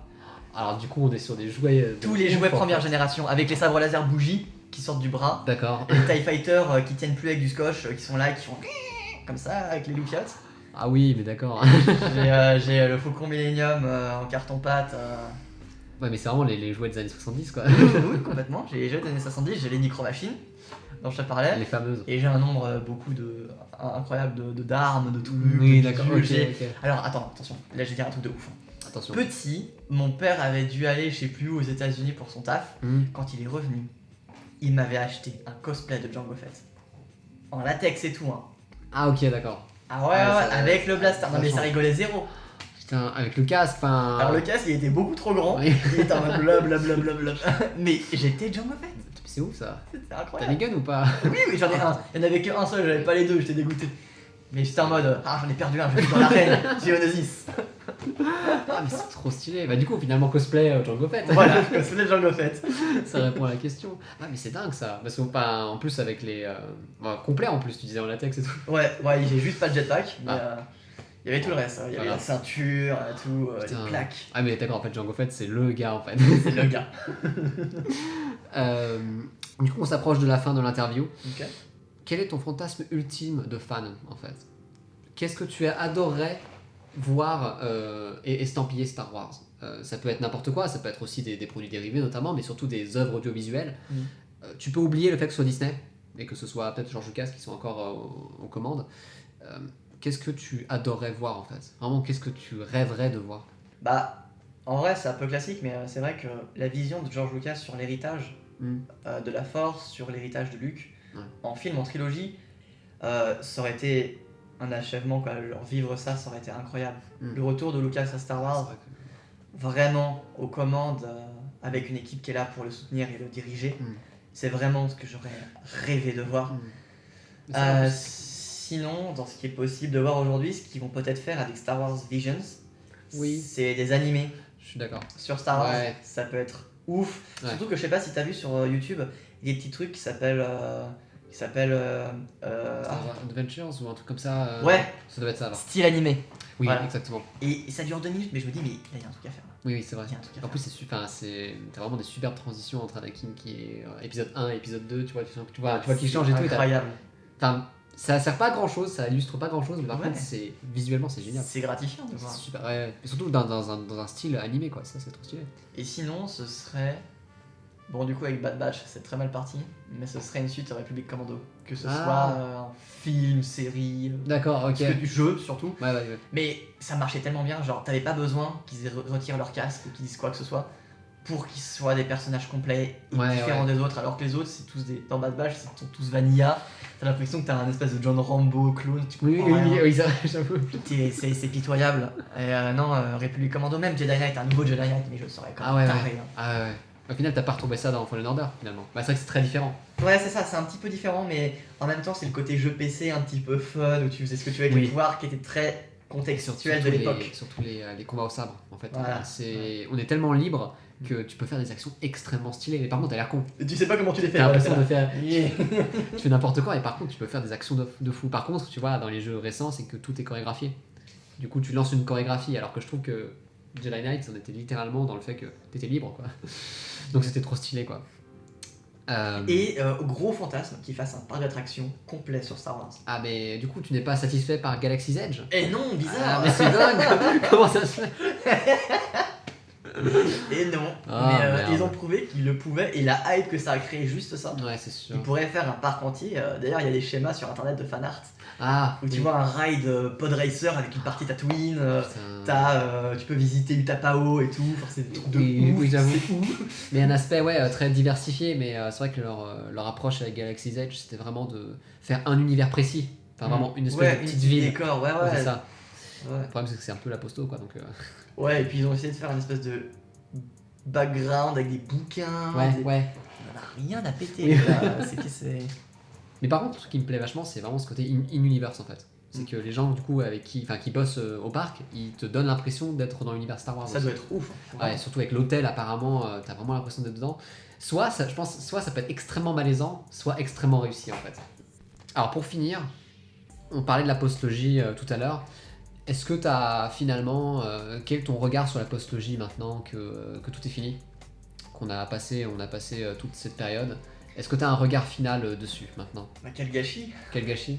C'est assez dommage. Ouais. C'est terrible parce que il y avait une chance de revenir à Star Wars avec la hype qu'il y a eu. Et ils l'ont complètement, mais non seulement déshonoré, mais ils ont insulté les gens qui aimaient cet univers. Je dis pas que les gens qui ont fait ces films en avaient rien à foutre parce que il y a forcément des gens derrière leur dos, des gens qui pensent d'abord les films comme des produits et qui pensent les spectateurs comme des consommateurs avant tout. Et je pense que ça a créé énormément de frustration au sein de ces gens-là aussi. Rien que de voir comment Mark Hamill parle de son film, quand c'est terrible. Oui, c'est sûr. Et je pense que j'ai un regard amer là-dessus parce que du coup j'ai l'impression que même eux ils essayent de le mettre sous le placard. Oui, c'est sûr. Oui, et ce qui est cool, hein. Mais du coup, tant d'énergie, de pognon, d'opportunités foutues en l'air pour on verra jamais la suite. Il n'y a pas besoin de voir une suite, mais maintenant qu'on nous a donné une très mauvaise suite, on est un peu comme avec Game of Thrones, on est en mode tout ça pour ça. Ouais. Et c'est terrible. Oui, c'est sûr. Ça, c'est terrible. Qu'est-ce que tu penses du fait qu'on parle de Star Wars comme étant mort avec la postlogie? En vrai, on dit que Star Wars est mort à chaque fois. Genre, on a dit que Star Wars était mort pour la prélogie, on disait que Star Wars était mort pendant Clone Wars parce qu'il y avait plus rien. Est-ce qu'on l'a dit durant l'épisode 4? Ça aurait été drôle quand même. Voilà, c'est ça, exactement. L'épisode 5, je crois qu'il y avait des critiques de l'épisode 5 qui disaient que ça ne collait pas à l'épisode 4 aussi. Alors, pour tout te dire, j'ai appris que l'épisode 5 était... Alors, c'était une vidéo de 2 heures documentaire qui analysait l'épisode 5. Et l'épisode 5 est de très loin l'épisode le moins Star Wars dans son approche, alors que c'est quand même l'essence, enfin, c'est Yoda et Dark Vador. C'est le centre de la mythologie. C'est le centre de la mythologie Star Wars, c'est l'épisode le moins Star Wars dans son approche. Ouais. Et c'est très intéressant. Mais je sais même plus de quoi on parlait. Oui, que Star Wars est mort. Je pense que c'est par vague. Je pense que l'âge d'or est derrière nous, ça c'est clair. D'accord, ok. Et je pense que les gamins d'aujourd'hui, en fait la grande différence avec ceux qui ont grandi avec la trilogie et la prélogie, c'est que les gamins d'aujourd'hui, ils grandissent pas avec Star Wars. Ils grandissent avec Star Wars qui existe, mais très rares sont les gamins qui vont autant chérir dans leur cœur la postlogie uniquement. Et ça leur a ouvert l'univers, tu vois, mais maintenant c'est plus Marvel, c'est plus la Reine des Neiges, ce genre de choses qui sont vraiment au cœur des enfants, c'est vraiment plus Star Wars. T'as l'impression que Star Wars n'est plus cette anomalie qu'il était, que Star Wars était à l'époque, quoi. C'est ça, ça accompagne plus les enfants de la même manière, je pense, alors que c'est quand même la priorité de Lucas de base, et que c'est Disney, il a donné ça à Disney vraiment pour ça. Et qu'ils ont foiré en beauté, ils l'ont trahi. Ils ont trahi toute attente qu'on pouvait avoir, quoi. Ouais, c'est sûr. Mais c'est vrai que je te rejoins là-dessus, mais c'est vrai que le débat des fans qui arrivent, en fait, cette nouvelle génération, il est au centre maintenant des débats, en fait. C'est qu'on se dit, certes, vous n'aimez pas les anciens, enfin, vous n'aimez pas la postlogie, cependant, les fans qui arrivent, ils vont chérir ces films, ce qui fait que la seule chose qui va sauver ces films actuellement, c'est la nostalgie qu'on en aura d'eux, en fait. Bah, je pense que ça peut aussi s'appliquer à la prélogie. Genre, les gens qui disaient la prélogie c'est de la merde, mais bon, les gamins ils ont grandi avec. Voilà, maintenant ma question c'est est-ce que les gamins grandissent vraiment avec Star Wars? Avec la postlogie? C'est pour ça, c'est un débat, quoi. Voilà, je veux dire, on est d'accord, il y a toujours des fans de Kylo Ren, machin, il y aura des gens qui ont grandi avec Rey qui sont identifiés à eux. Oui. Mais est-ce que ce sera aussi important avec les autres? Est-ce que justement, est-ce que c'est le même impact que les gens comme ton père qui ont vu Star Wars en 77, quoi? Voilà, ou même que de voir Dark Maul avec la porte qui s'ouvre. Oui, je suis d'accord aussi, il y a l'épisode 1 aussi, bien sûr. En tout cas, ce débat-là, il est assez... Déjà, tu passes pour un boomer, déjà, quand on parle. Et ensuite, c'est impossible, en fait. Je trouve qu'on est arrivé, en fait, à la fin de l'argumentaire de la postlogie, c'est que on a admis que Star Wars, ça pouvait être très mauvais, que il pouvait même pas y avoir de scénario, ça pouvait être tranquille, les gens, ils allaient quand même kiffer. Maintenant, on est au stade où on se dit, le temps nous ira. Voilà.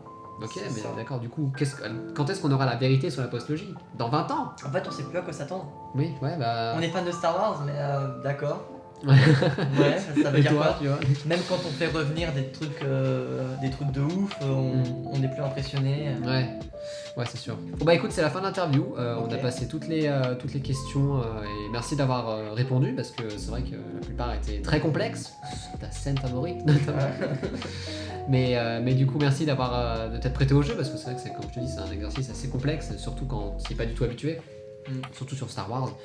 Donc merci à toi et peut-être qu'on te reverra pour des émissions particulières. Mais quand vous voulez, je suis très chaud. Bah écoute, on te rappellera Adam sans problème. Okay. Et vous qui nous écoutez, si jamais vous êtes intéressé par une possible interview, sachez que c'est totalement faisable car on est en manque de fans de Star Wars, on souhaite en interviewer en fait pour avoir simplement leur rapport avec l'univers.